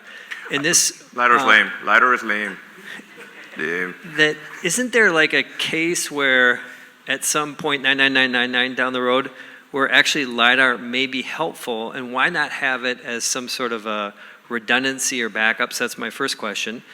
And the second, so you can still have your focus on computer vision, but just have it as a redundant. And my second question is, if that is true, what happens to the rest of the industry that's building their autonomy solutions on LiDAR? They're all going to dump LiDAR, that's my prediction. Mark my words. I should point out that I don't actually super hate LiDAR as much as it may sound, but at SpaceX, SpaceX Dragon uses LiDAR to navigate to the space station and dock. Not only that, SpaceX developed its own LiDAR from scratch to do that, and I spearheaded that effort personally. Because in that scenario, LiDAR makes sense. And in cars, it's friggin' stupid. It's expensive and unnecessary, and as Andre was saying, once you solve vision, it's worthless. So you have expensive hardware that's worthless on the car. We do have a forward radar, which is low cost and is helpful, especially for occlusion situations. So if there's like fog or dust or snow, the radar can see through that. If you're going to use active photon generation, don't use visible wavelength, because with passive optical, you've taken care of all visible wavelength stuff. You want to use a wavelength that is occlusion penetrating, like radar. So LiDAR is just active photon generation in the visual spectrum. If you're going to do active photon generation, do it outside the visual spectrum in the radar spectrum. So like at 3.8 millimeters versus 400 to 700 nanometers, you're going to have much better occlusion penetration, and that's why we have a forward radar. And then we also have 12 ultrasonics for near field information, in addition to the 8 cameras and the forward radar. You only need the radar in the forward direction because that's the only direction you're going real fast. So I mean, we've gone over this multiple times, like, are we sure we have the right sensor suite? Should we add anything more? No.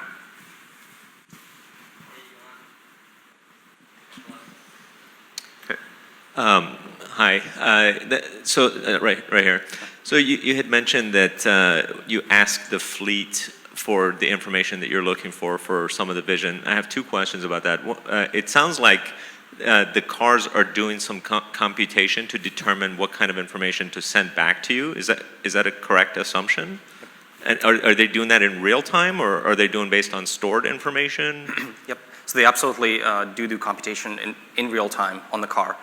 And we have a way to basically specify condition that we're interested in. And then those cars do that computation there. If they did not, then we'd have to send all the data and do that offline in our backend. We don't want to do that. So all that computation happens on the car.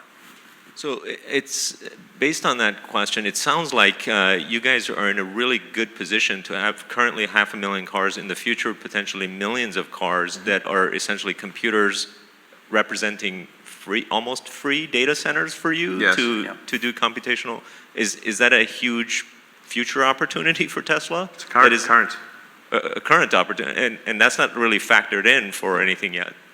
That's incredible. Thank you. We have 425,000 cars with hardware 2 and beyond, which means they've got all 8 cameras, the radar, and the ultrasonics. And they've got at least the NVIDIA computer, which is enough to essentially figure out what information is important, what is not, compress the information that is important to the most salient elements, and upload it to the network for training. So it's a massive compression of real-world data.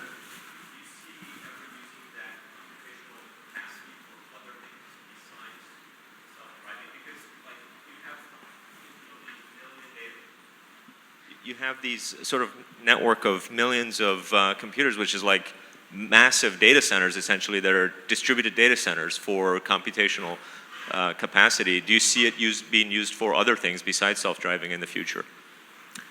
I suppose it could possibly be used for something besides self-driving. We've been super focused on self-driving, so as we get that really nailed, maybe there's going to be some other use for millions and then tens of millions of computers with hardware 3 or full self-driving computer. Yeah, maybe there would be. It could be. It could be. Maybe there's like some sort of AWS angle here. It's possible. Hello. Hi, Elon. Matt Joyce, Loop Ventures. I own a Model 3 in Minnesota where it snows a lot. Since camera and radar cannot see road markings through snow, what is your technical strategy to solve this challenge? Does it involve high precision GPS at all? Yeah, so actually like today, Autopilot will do a decent job in snow, even when lane markings are covered. Even when lane markings are faded, covered, or when there's lots of rain on them, we still seem to drive relatively well. We didn't specifically go after snow yet with our data engine, but I actually think this is completely tractable because in a lot of those images, even when things are snowy, when you ask a human annotator, where are the lane lines, they actually could tell you. They actually are relatively consistent in creating those lane lines. As long as the annotators are consistent on your data, then the neural network will pick up on those patterns and will do just fine.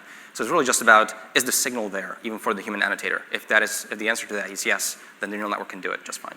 Yeah, there's actually, there are a number of important signals, as Andrew was saying. So lane lines are one of those things, but one of the most important signals is drive space. So what is drivable space and what is not drivable space? What actually really matters the most is drivable space more than lane lines. And the prediction of drivable space is extremely good. And I think especially after this upcoming winter will be incredible. It's like, it will be like, how could it possibly be that good? That's crazy. Yeah. Yeah. The other thing to point out is maybe it's not even only about human annotators. As long as you as a human can drive through that environment, then through fleet learning, we actually know the path you took. And you obviously used vision to guide you through that path. You did not just use the lane line markings. You used the entire geometry of that entire scene. So you see, you see how the road is roughly curling. You see how the cars are positioned around you. Neural network will pick up on all of those patterns automatically inside it if you just have enough of the data, people traversing those environments. Yeah, it's actually extremely important that things not be rigidly tied to GPS because GPS error can vary quite a bit, and the actual situation for a road can vary quite a bit. So there could be construction, there could be a detour, and if the car is using GPS as primary, this is a real bad situation. It's asking for trouble. It's fine to use GPS for like tips and tricks. So it's like you can drive your home neighborhood better than a neighborhood in like some other country or some other part of the country. So you know your own neighborhood well, and you use kind of like the knowledge of your neighborhood to drive with more confidence, to maybe have counterintuitive shortcuts and that kind of thing. But the GPS overlay data should only be helpful but never primary. If it's ever primary, it's a problem. So question back here in the back corner. I just wanted to follow up partially on that because several of your competitors in the space over the past few years have made, have talked about how they are augmenting all of their perception and path planning capabilities that are kind of on the car platform with high definition maps of the areas that they are driving. Does that play a role in your system? Do you see it adding any value? Are there areas where you would like to get more data that is not collected from the fleet but is more kind of mapping style data? I think the high precision GPS maps and lanes are a really bad idea. The system becomes extremely brittle. So any change, like any change to the system makes it can't adapt. So if it locks onto GPS and high precision lane lines and does not allow vision override. In fact, vision should be the thing that does everything, and then, like, lane lines are a guideline, but they're not the main thing. We briefly balked up the tree of high precision lane lines and then realized that was a huge mistake and reversed it out. It's not good.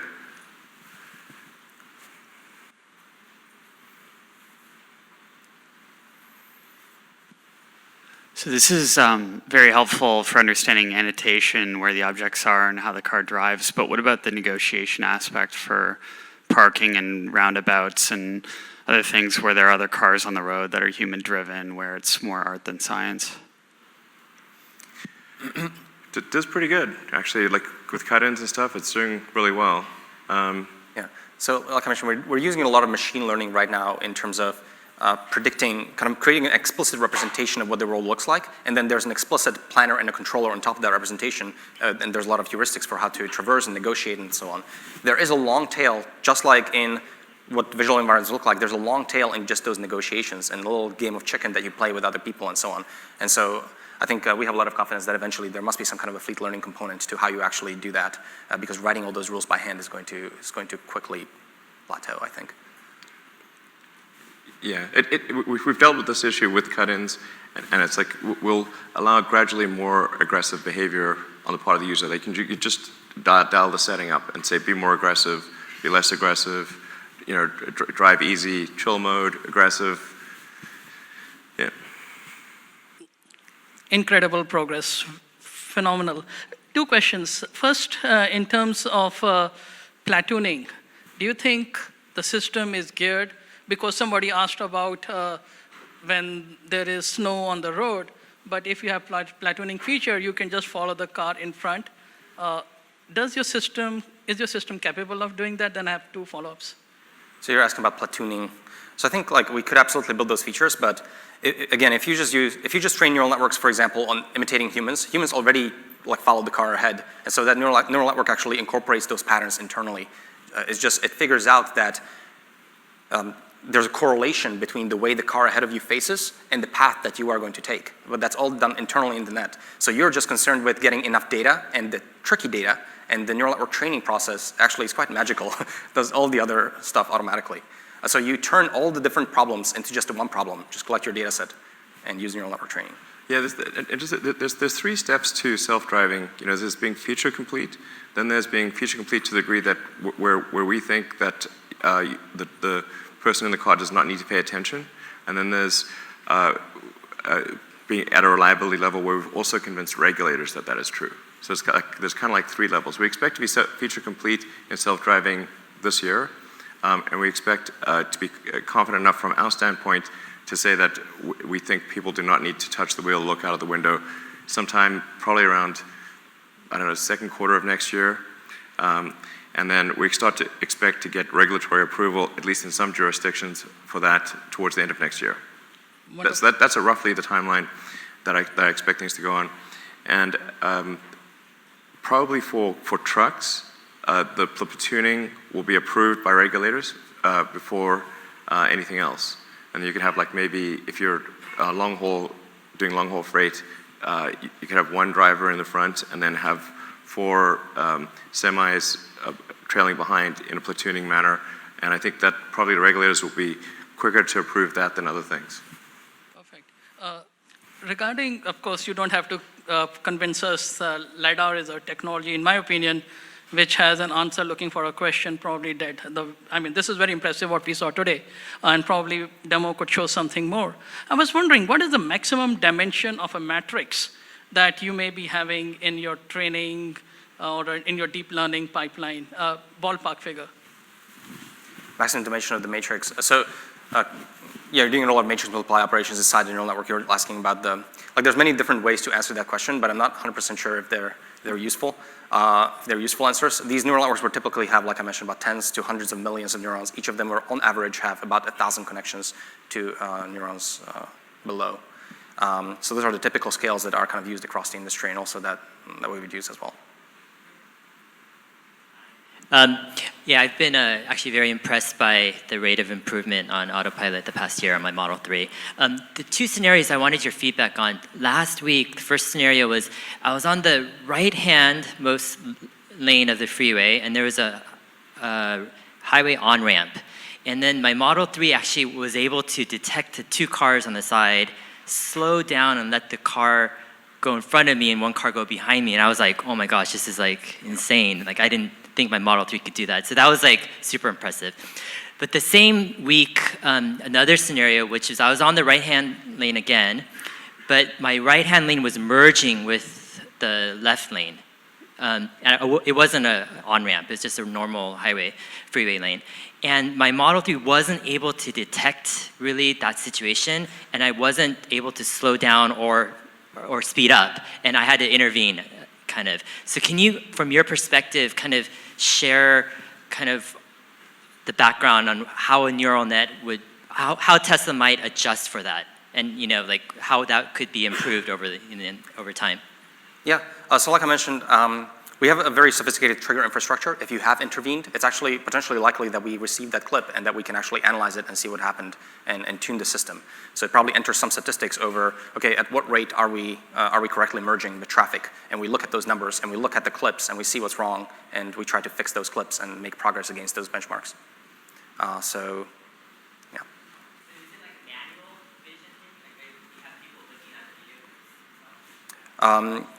Yeah, so we would potentially go through a phase of categorization, and then we look at some of the biggest categories that actually seem to semantically be related to to the same problem, and then we would look at some of those, and then try to develop software against that. Okay, we do have one more presentation, which is the software. So there's like essentially the autopilot hardware with Stuart. There's the sort of neural net vision with Andre, and then there's the software engineering at scale that's going to be presented by Stuart. So thanks, and we'll have an opportunity afterwards to ask questions. So yeah, thanks.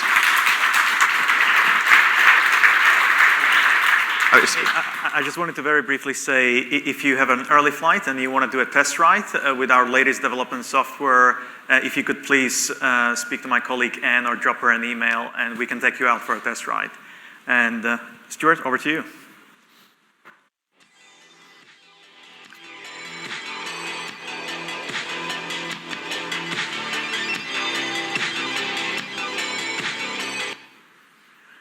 All right, so that's actually from a clip of a longer than 30-minute uninterrupted drive with no interventions, navigating autopilot on the highway system, which is in production today on hundreds of thousands of cars. So I'm Stuart, and I'm here to talk about how we build some of these systems at scale. Just like a really short introduction on kind of where I'm coming from, what I do. So I've been in a couple companies or less. I've been writing software professionally for about 12 years. The thing that excites me most and I'm really passionate about is taking the cutting edge of machine learning and actually connecting that with customers through robustness and scale. So at Facebook, I worked initially inside of our ads infrastructure to build some of the machine learning, some really, really smart people. And we actually tried to build that into a single platform that we could then scale to all the other aspects of the business, from how we rank the news feed, to how we deliver search results, to how we make every recommendation across the platform. And that became the Applied Machine Learning Group. That's something I'm just incredibly proud of. And a lot of that wasn't just the core algorithms and the really important improvements that happen there, that matters. A lot of it's actually the engineering practices to build these systems at scale. And the same thing was true at Snap, where I went, where we were really, really excited to sort of actually help to monetize this product.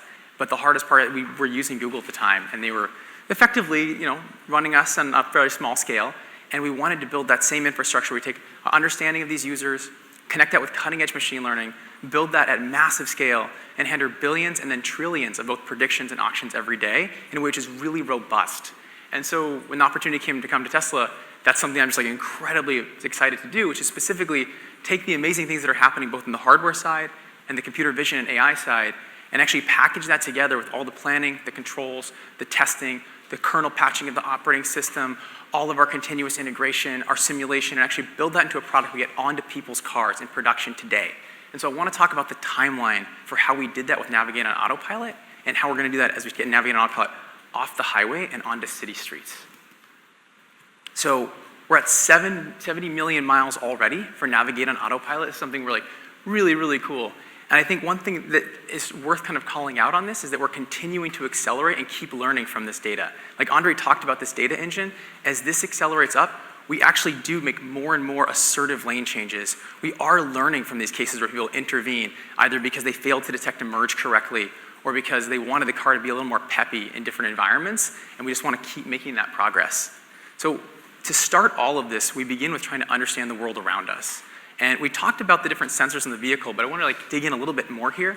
We have 8 cameras, but then we also have additionally 12 ultrasonic sensors, or radar, an inertial measurement unit, GPS, and then one thing we forget about is we also have the pedal and steering actions. So not only can we look at what's happening around the vehicle, we can look at how humans chose to interact with that environment.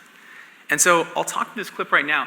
This basically is showing what's happening today in the car, and we're continuing to push this forward. So we start with a single neural network. We see the detections around it. We then build all that together with multiple neural networks and multiple detections. We bring in the other sensors, and we convert that into what Elon calls a vector space, an understanding of the world around us. And this is something where, as we continue to get better and better at this, we're moving more and more of this logic into the neural networks themselves. And the obvious end game here is that the neural network looks across all the cars, brings in all the information together, and just ultimately outputs a source of truth for the world around us.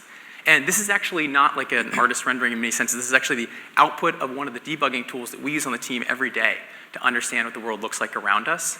So another thing that I think is really, really exciting to me, I think when I do hear about sensors like LiDAR, a common question is around just having extra sensor modalities. Like, why not have some redundancy on the vehicle? And I want to dig in on one thing that's not always obvious with neural networks themselves.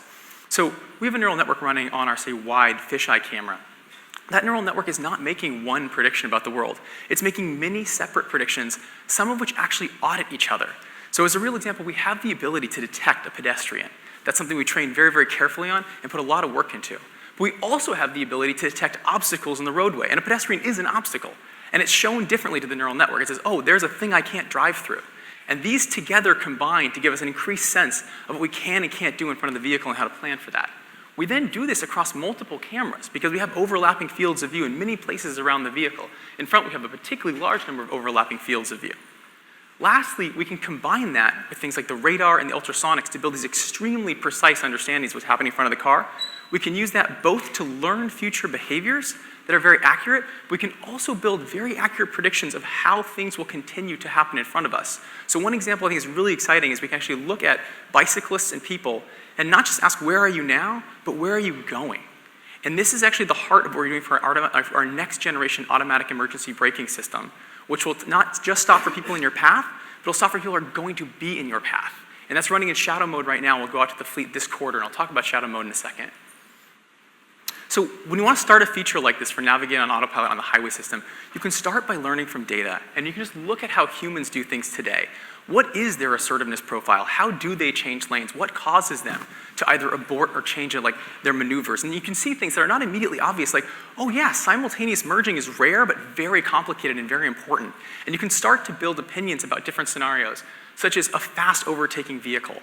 So this is what we do when we initially have some algorithms we want to try out. We can put them on the fleet, and we can see what they would have done in a real-world scenario, such as this car that's overtaking us very quickly. And this is taken from our actual simulation environment, showing different paths that we have considered taking and how those overlay on the real-world behavior of a user. When you get those algorithms tuned up and you feel good about them, specifically, and this is really taking that output of the neural network, putting it in that vector space, and building and tuning these parameters on top of it, ultimately a thing that we can do through more and more machine learning, you go into a controlled deployment, which for us is our early access program. And this is you get this out to a couple thousand people who are really excited to give you highly vigilant, but useful feedback about how this behaves, not in an open loop, but in a closed loop way in the real world, and you watch their interventions. And we talked about this, like, when somebody takes over, we can actually get that clip, try to understand what happens, and one thing we can really do is we can actually play this back, again, in an open loop way and ask, as we build our software, are we getting closer or further from how humans behave in the real world? And one thing which is super cool with the full self-driving computers, we're actually building our own racks and infrastructure. So we basically can put 4 of our full self-driving computers fully racked up, build these into our own cluster, and actually run this very sophisticated data infrastructure to actually understand over time, as we tune and fix these algorithms, are we getting closer and closer to how humans behave, and ultimately, can we exceed their capabilities? And so once we had this, we felt really good about it. We wanted to do our wide rollout. But to start, we actually asked everybody to confirm the car's behavior via stock confirm. And so we started making lots and lots of predictions about how we should be navigating the highway. We asked people to tell us, is this right or is this wrong? And this is, again, a chance to churn that data engine. And we did spot some really tricky and interesting long tails of, in this case, I think a really fun example, like there are these very interesting cases of simultaneous merging where you start going and then somebody moves either behind or before you, not noticing you. And what is the appropriate behavior here? And what are the tunings of the neural network we need to do to be super precise about the appropriate behaviors here? We tuned these in the background, we made them better. And over the course of time, we got 9 million successfully accepted lane changes. And we use these, again, with our continuous integration infrastructure to actually understand, or do we think we're ready? And this is one thing where full self-driving is also really exciting to me, since we own the entire software stack, straight from the kernel patching all the way to the tuning on the image signal processor. We can start to collect even more data that is even more accurate, and this allows us to do even better and better tuning at these faster iteration cycles. And so earlier this month, we're ready to deploy an even more seamless version of Navigate on Autopilot on the highway system. And that seamless version does not require a stock confirm. So you can sit there, relax, put your hand on the wheel, and just oversee what the car is doing. And in this case, we're actually seeing over 100,000 automated lane changes every single day on the highway system. And this is something that's just like super cool to us to deploy at scale. And the thing that I'm kind of most excited about from all this is the actual life cycle of this and how we actually are able to turn that data engine crank faster and faster and faster with time. And I think one thing that's really becoming very clear is the combination of the infrastructure we have built, the tooling we built on top of that, and the combined power of the full self-driving computer. I believe we can do this even faster as we move Navigate on Autopilot from the highway system onto city streets. And so yeah, with that, I'll hand off to Elon. Yeah, I mean, to the best of my knowledge, all those lane changes have occurred with 0 accidents. That is correct, yeah. I watch every single accident. So, yeah. So it's conservative, obviously. But it's to have hundreds of thousands going to millions of lane changes and 0 accidents is, I think, a great achievement by the Tesla team. Yeah. Thank you. Cool.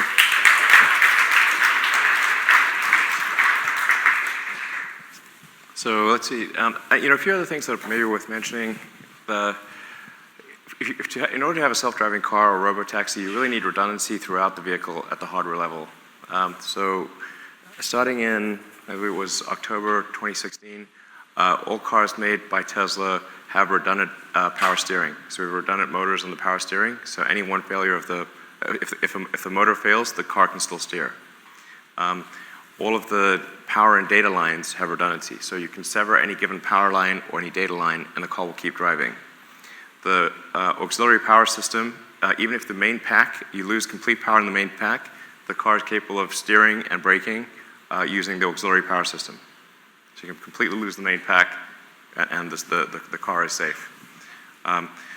The whole system, from a hardware standpoint, has been designed to be a robotaxi since basically October 2016. So when we rolled out hardware, Autopilot version 2.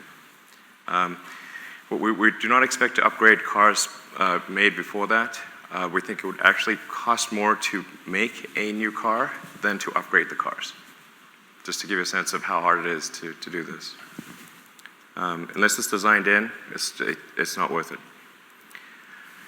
So we've gone through the future of self-driving, where it's clear it's hardware, it's vision, and then there's a lot of software, and there's the software problem here should not be minimized. It's a massive software problem managing vast amounts of data, training against the data, how do you control the car based on the vision. It's a very difficult software problem. So going over just like Tesla master plan, obviously we've made a bunch of forward-looking statements, as they call it.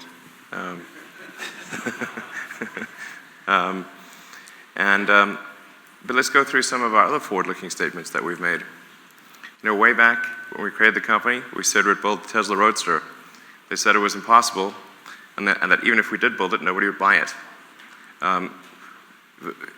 This was like universal opinion, was that building an electric car was extremely dumb and would fail. I agreed with them that probability of failure was high, but that this was important. So we built the Tesla Roadster, got it into production in 2008, and shipping that car. It's now a collector's item. Then so we'd build a more affordable car with the Model S. We did that. Again, we were told that's impossible. I was called a fraud and a liar, and it was not going to happen. This is all untrue. Okay, famous last words. Now we went into production with the Model S in 2012. It exceeded all expectations. There is still, in 2019, no car that can compete with the Model S of 2012. It's 7 years later. Still waiting. So we'd build an affordable car, maybe highly affordable. It's affordable, more affordable, with the Model 3. We built the Model 3. We're in production. I said we'd get over 5,000 cars a week for Model 3. At this point, 5,000 cars a week is a walk in the park for us. It's not even hard. So we'd do large-scale solar, which we did through the SolarCity acquisition, and that we'd develop and deploy the solar roof, which is going really well. We're now on version 3 of the solar tile roof, and we expect to spool up production of the solar tile roof significantly later this year. I have it on my house, and it's great. And I said we'd make the power wall and the power pack, and we made the power wall and power pack. In fact, the power pack is now deployed in massive grid-scale utility systems around the world, including the largest operating battery projects in the world that at above 100 megawatts. And in the next, or probably in the next year, 2 years at the most, we expect to have a gigawatt scale battery project completed. So all these things.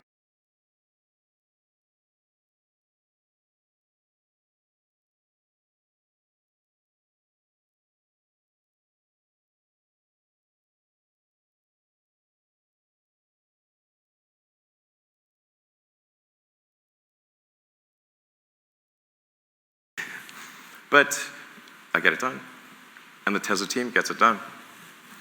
So what we're going to do this year, got it into production in 2008, and shipping that car, it's now a collector's item. Then so we'd build a more affordable car with the Model S. We did that. Again, we were told that's impossible. I was called a fraud and a liar, and it was not going to happen. This is all untrue. Okay, famous last words. Now we went into production with the Model S in 2012. It exceeded all expectations. There is still, in 2019, no car that can compete with the Model S of 2012. It's 7 years later. Still waiting. So we'd build an affordable car, maybe highly affordable. It's affordable, more affordable, with the Model 3. We built the Model 3. We're in production. I said we'd get over 5,000 cars a week for Model 3. At this point, 5,000 cars a week is a walk in the park for us. It's not even hard. So we'd do large-scale solar, which we did through the SolarCity acquisition, and that we'd develop and deploy the solar roof, which is going really well. We're now on version 3 of the solar tile roof, and we expect to spool up production of the solar tile roof significantly later this year. I have it on my house, and it's great. And I said we'd make the power wall and the power pack, and we made the power wall and power pack. In fact, the power pack is now deployed in massive grid-scale utility systems around the world, including the largest operating battery projects in the world that at above 100 megawatts. And in the next, or probably in the next year, 2 years at the most, we expect to have a gigawatt scale battery project completed. So all these things, I said we would do them, we did it. I said we'd do it, we did it. We're going to do the robotaxi thing too. Only criticism, and it's a fair one, and sometimes I'm not on time. But I get it done, and the Tesla team gets it done. So what we're going to do this year is we're going to reach combined production of 10,000 a week between SX and 3. Feel very confident about that. And we feel very confident about being feature complete with self-driving. Next year, we'll expand the product line with Model Y and Semi, and we expect to have the first operating robotaxis next year, with no one in them next year. It's always difficult to, like, when things are on an exponential, at an exponential rate of improvement, it's very difficult to kind of wrap one's mind around it because we're used to extrapolating on a linear basis. But when you've got massive amounts of as the hardware, massive amounts of hardware on the road, the cumulative data is increasing exponentially. The software is getting better at an exponential rate. I feel very confident predicting autonomous robotaxis for Tesla next year. Not in all jurisdictions because we won't have regulatory approval everywhere, but I'm confident we will have at least regulatory approval somewhere literally next year. So any customer will be able to add or remove their car to the Tesla network. So we expect this to operate it's sort of like a combination of maybe the Uber and Airbnb model. So if you own the car, you can add or subtract it to the Tesla network, and Tesla would take 25 or 30% of the revenue. And then in places where there aren't enough people sharing their cars, we would just have dedicated Tesla vehicles. So when you use the car, we'll show you our ride-sharing app. So you'll be able to summon the car from the parking lot, get in, and go for a drive.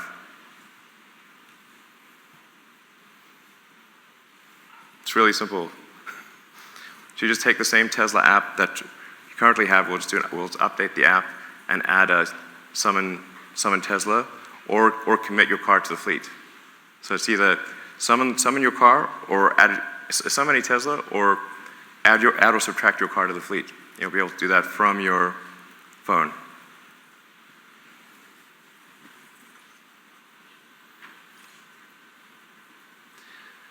So we see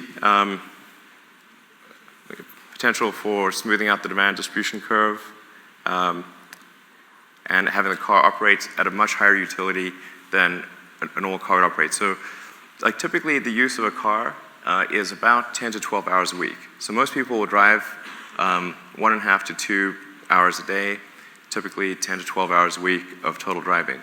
But if you have a car that can operate autonomously, then most likely you'd have that car operate for a third of the week or longer. So there are 168 hours in a week, so probably you've got something on the order of 55 to 60 hours a week of operation, maybe a bit longer. So the fundamental utility of a vehicle increases by a factor of 5. So you can look at this from a macroeconomic standpoint and say just, if this was like if we were operating some big simulation, if you could upgrade your simulation to increase the utility of cars by a factor of 5, that would be a massive increase in the economic efficiency of the simulation. Just gigantic. So we'll do Model 3, S3 and X as taxis, but we made an important change to our leases. So if you lease a Model 3, you don't have the option of buying it at the end of the lease. We want them back. If you buy the car, you can keep it, but if you lease it, you have to give it back. And as I said, in any locations where there's not enough supply for sharing, Tesla will just make its own cars and add them to the network in that place. So the current cost of Model 3 robotaxi is less than $38,000. We expect that number to improve over time. And we're designing the cars currently being built are all designed for 1 million miles of operation. So the drive units are designed and tested and validated for 1 million miles of operation. The current battery pack is about maybe 300 to 500,000 miles. The new battery pack that probably go into production next year is designed explicitly for 1 million miles of operation. The entire vehicle, battery pack inclusive, is designed to operate for 1 million miles with minimal maintenance. So we'll actually be adjusting tire design and really optimizing the car for a hyper-efficient robotaxi. And at some point, you won't need steering wheels or pedals, and we'll just delete those. So as these things become less and less important, we'll just delete parts. They won't be there. If you say like probably 2 years from now, we make a car that has no steering wheels or pedals. And if we need to accelerate that time, we can always just delete parts, easy.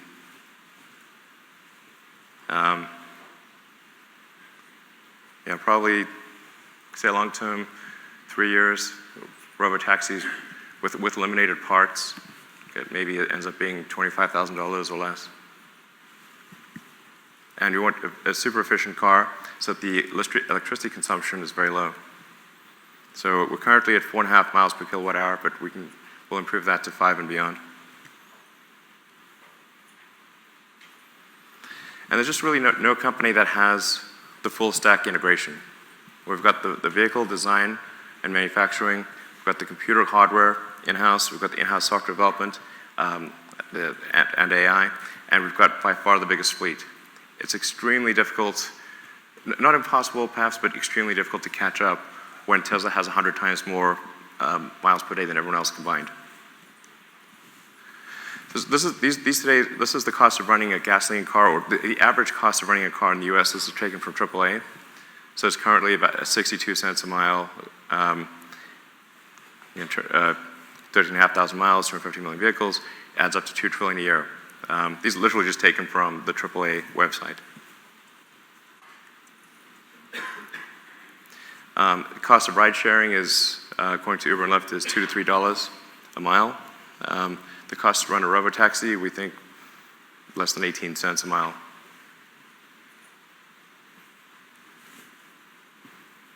And dropping.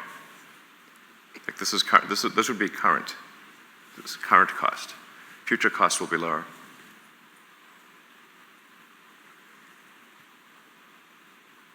If you say, what would be the probable gross profit from a single robotaxi? We think probably something on the order of $30,000 per year. And we expect that we're literally designing, we're designing the cars the same way that commercial semi-trucks are designed.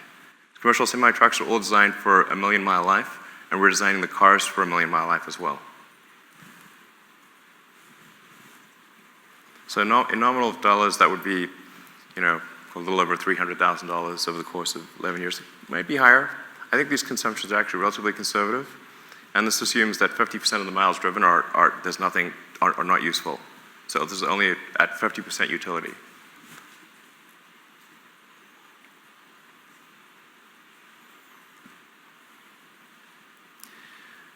By the middle of next year, we'll have over 1 million Tesla cars on the road with full self-driving hardware, feature complete, at a reliability level that we would consider that no one needs to pay attention. Meaning you could go to sleep from our standpoint, if you fast forward a year, just maybe a year and 3 months, but next year for sure, we will have over 1 million robotaxis on the road.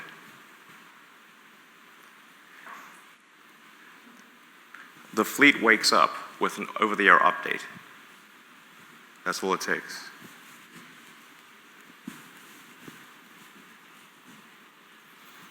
You say, what is net present value of a robotaxi? Probably on the order of a couple $100,000. So buying a Model 3 is a good deal. Any questions?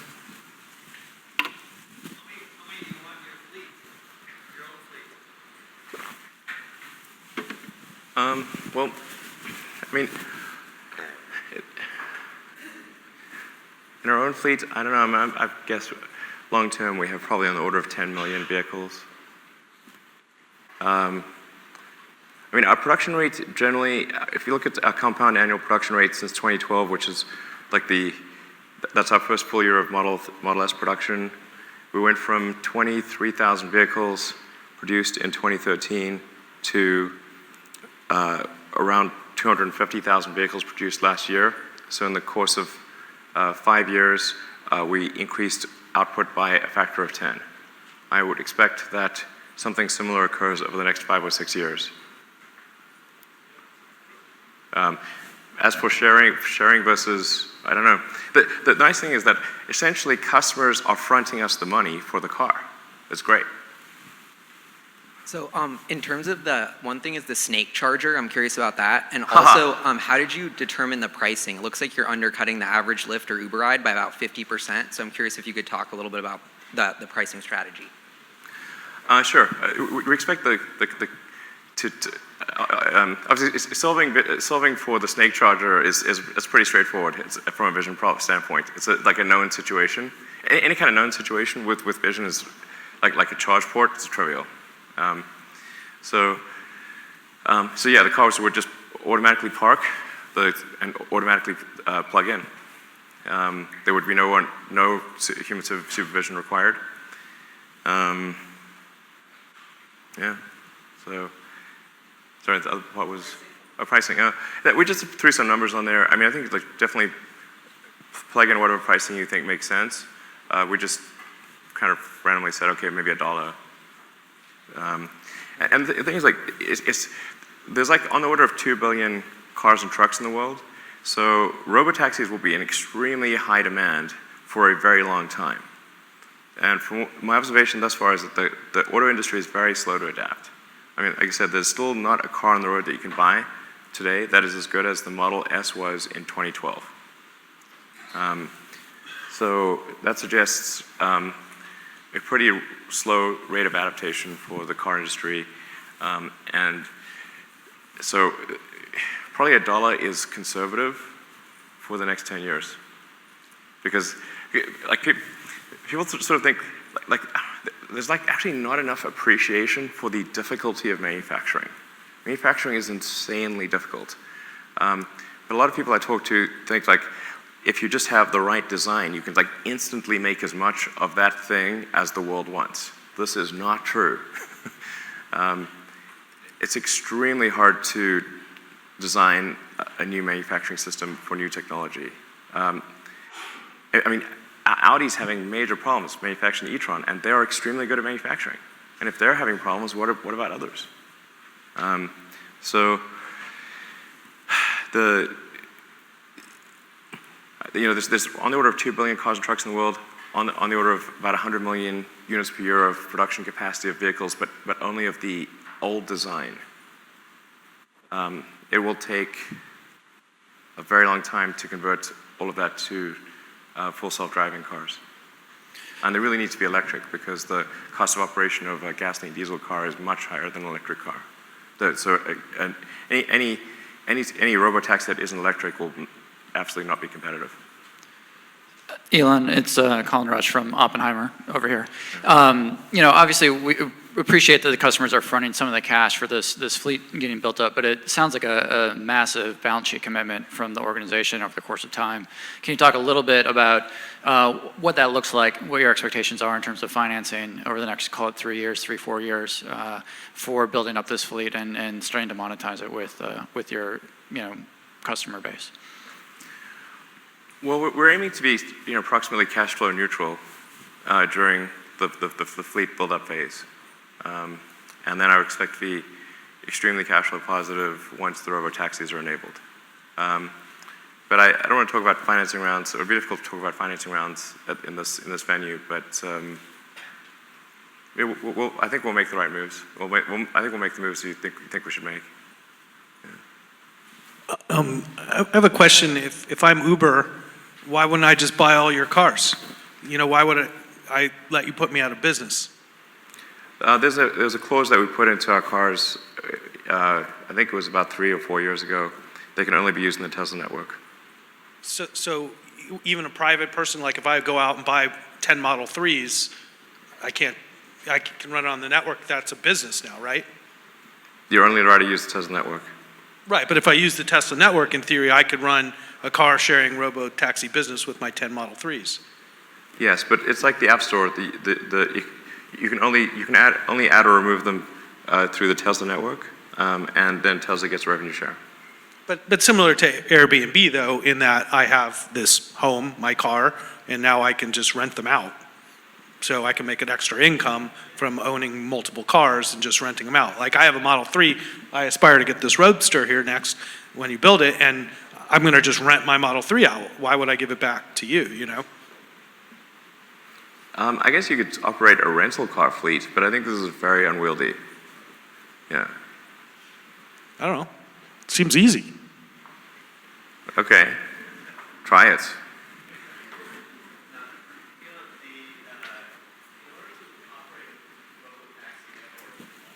In order to operate a robotaxi network, it sounds like you have to solve certain problems. Like, for example, autopilot today, if you oversteer, it lets you take over.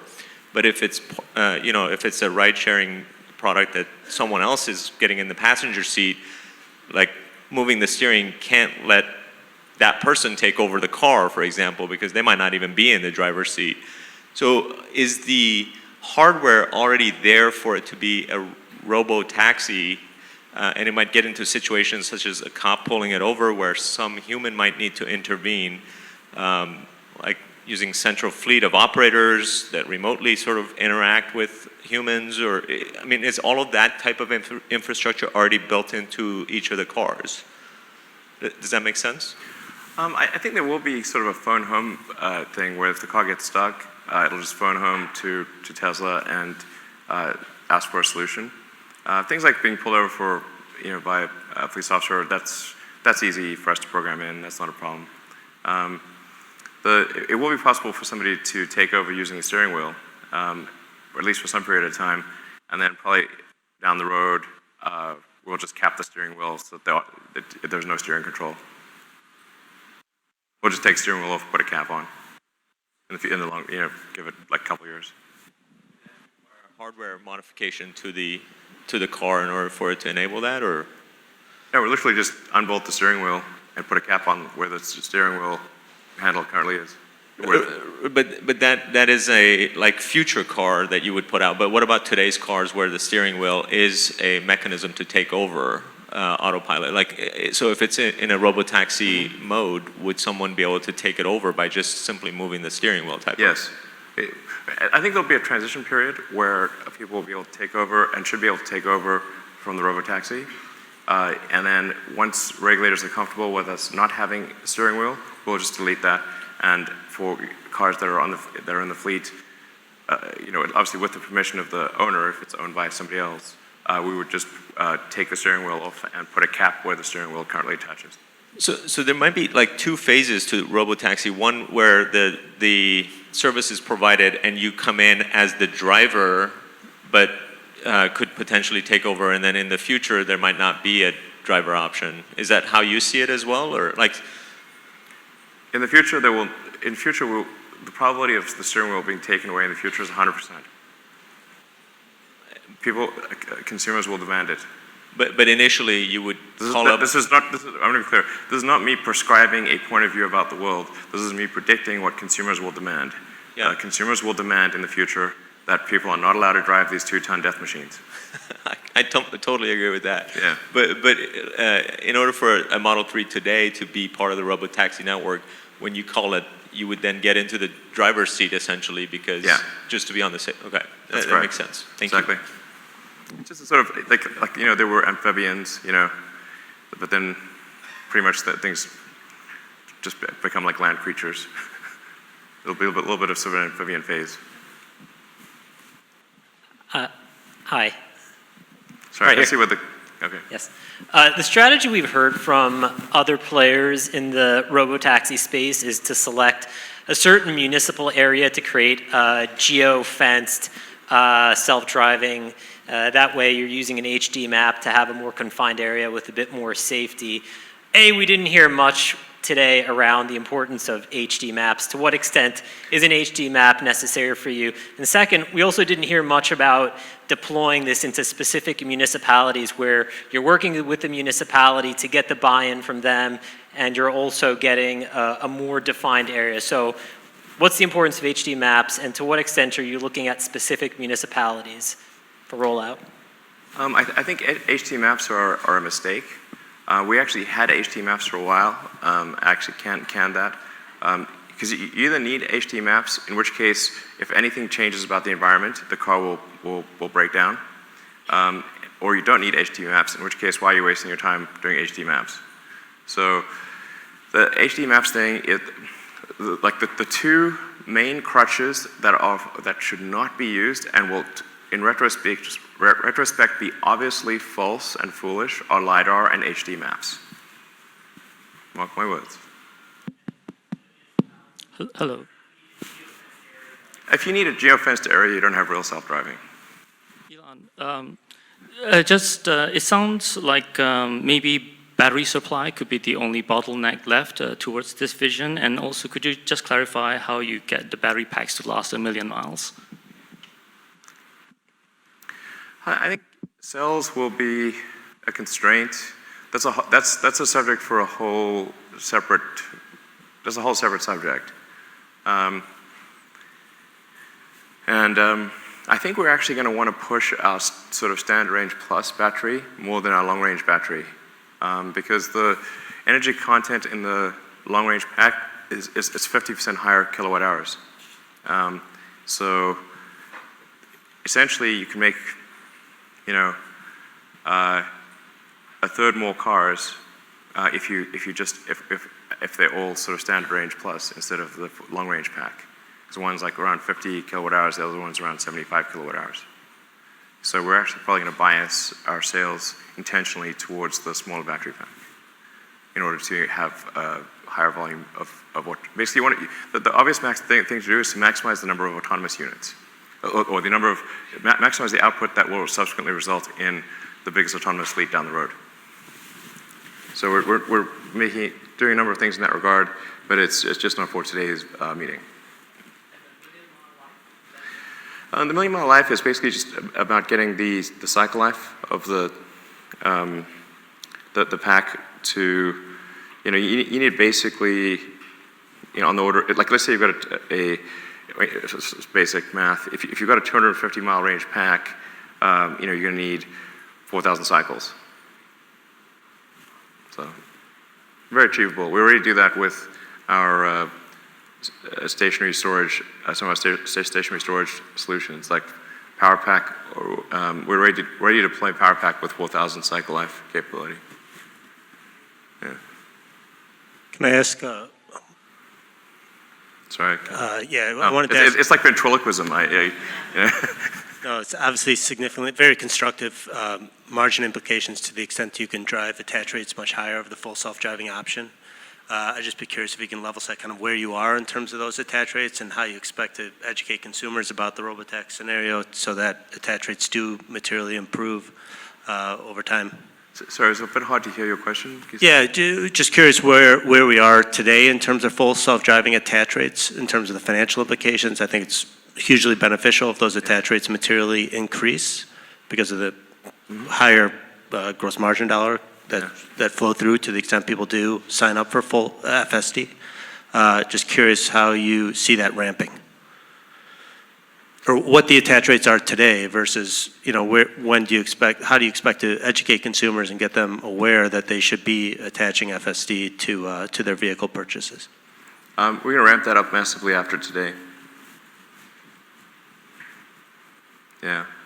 I mean, the fundamental message that consumers should be taking today is that it's financially insane to buy anything other than a Tesla. It'll be like owning a horse in 3 years. I mean, fine if you want to own a horse, but you should go into it with that expectation. If you buy a car that does not have the hardware necessary for full self-driving, it is like buying a horse.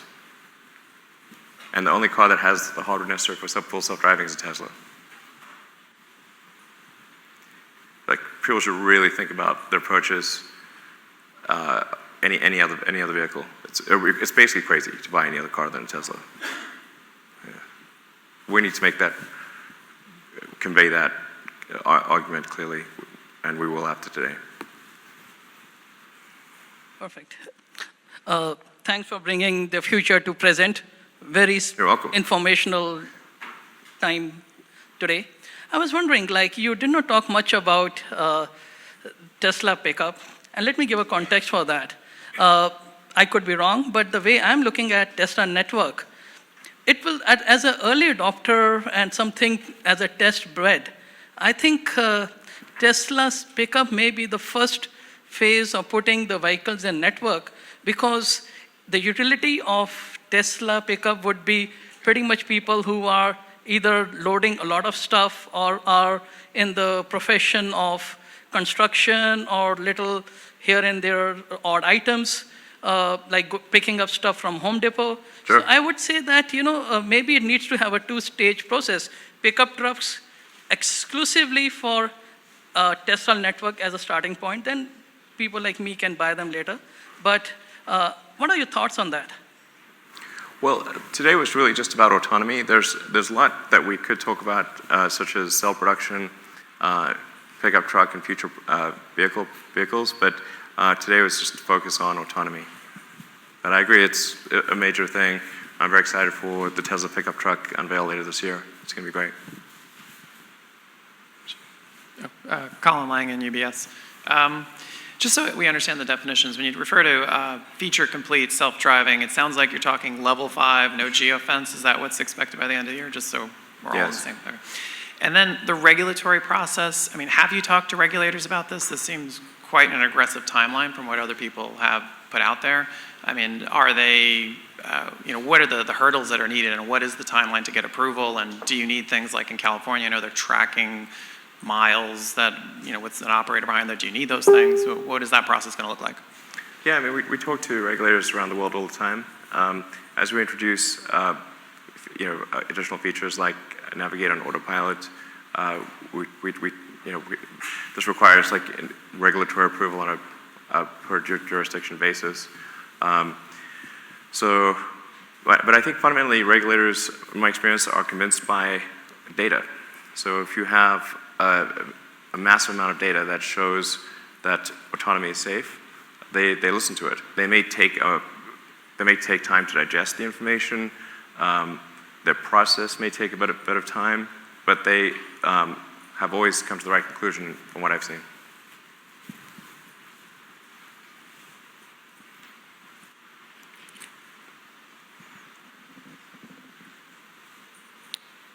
I have a question over here.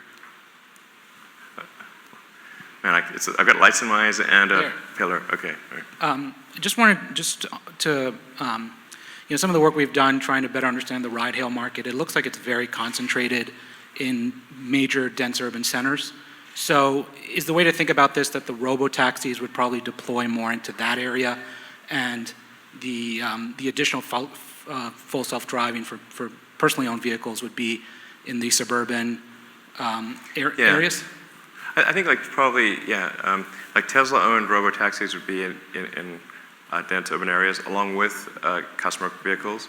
And then as you get to medium and low density areas, it would tend to be more that people own the car and occasionally lend it out.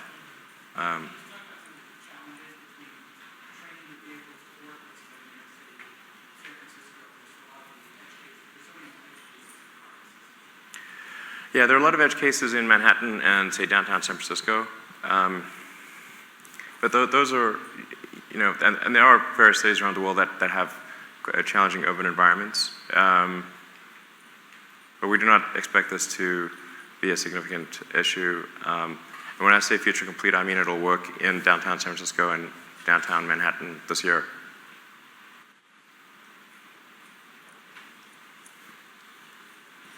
Hi, I have a neural net architecture question. Do you use different models for, say, path planning and perception, or different types of AI, and sort of how do you split up that problem across the different pieces of autonomy? Well, essentially, right now AI or neural nets are used really for object recognition, and we're still basically just using it as still frames, so identifying objects in still frames and tying it together in a perception path planning layer thereafter. But what's happening is steadily is that the neural net is kind of eating into the software base more and more. And so over time, we expect the neural net to do more and more. Now from a computational cost standpoint, there are some things that are very simple for a heuristic and very difficult for a neural net.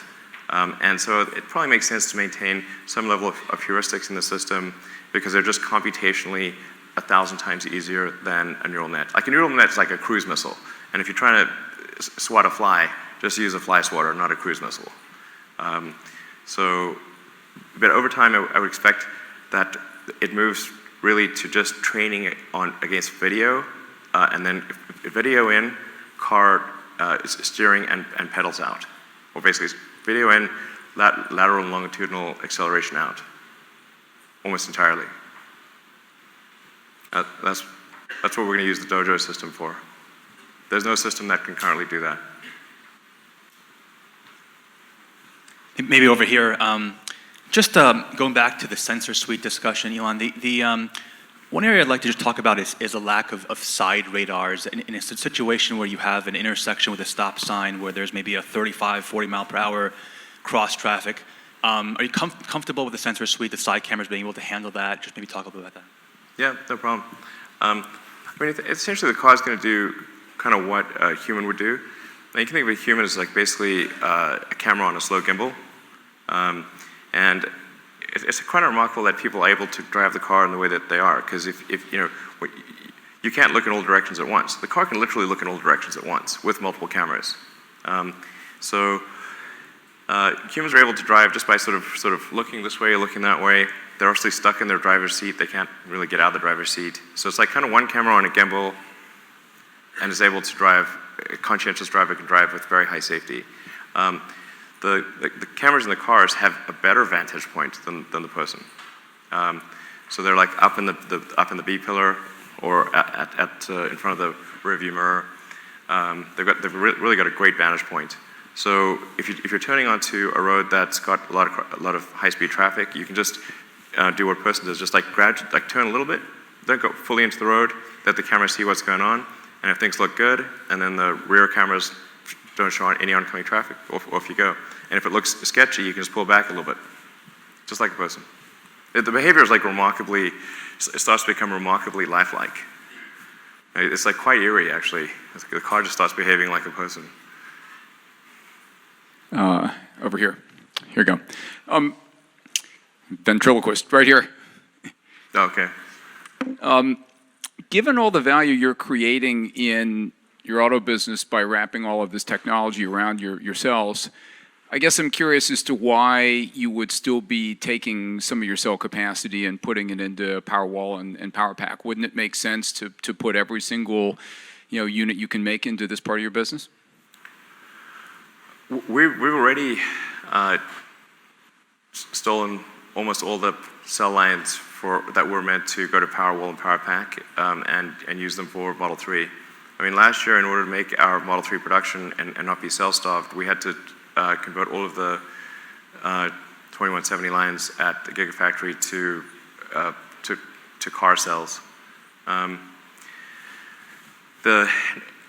so our actual output in total gigawatt hours of stationary storage compared to vehicles is an order of magnitude different. And for stationary storage, we can basically use a whole bunch of miscellaneous cells out there. So we can just gather cells from multiple suppliers all around the world, and you don't have a homologation issue or a safety issue like you have with cars. So that's basically our stationary battery business has been just kind of feeding off scraps for quite a while. Yeah. So but like, you really think of like the production as being, there are many, many constraints of a massive production system. It's like, like the degree to which manufacturing and supply chain is underappreciated is amazing. There are a whole series of constraints, and what is the constraint in one week may not be the constraint in another week. It's insanely difficult to make a car, especially one which is rapidly evolving. So, yeah, but I'll just take a few more questions, and then I think we should just break for so you can try out the cars. Hi, Elon. Adam Jonas. Questions on safety. What data can you share with us today of how safe this technology is, which would obviously be important in a regulatory or insurance discussion? Well, we publish the accidents per mile every quarter, and what we see right now is that Autopilot is about twice as safe as a normal driver on average, and we expect that to increase quite a bit over time. Like I said, in the future, it will be consumers will want to outlaw. I'm not saying they will succeed, nor am I saying I agree with this position, but in the future, consumers will want to outlaw people driving their own cars because it is unsafe. If you think of like elevators used to be operated on a big lever, like you go up and down the floor, and there's like a big relay, and you had elevator operators, but then periodically they would get tired or drunk or something, and then they'd turn the lever at the wrong time and sever somebody in half. So now you do not have elevator operators, and it would be quite alarming if you went into an elevator that had a big lever that could just move between floors arbitrarily. So there's just buttons.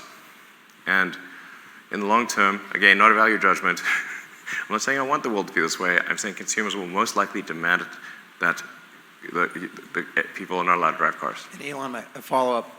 Can you share with us how much Tesla is spending on autopilot or autonomous technology by order of magnitude on an annual basis? Thank you. It's basically our entire expense structure.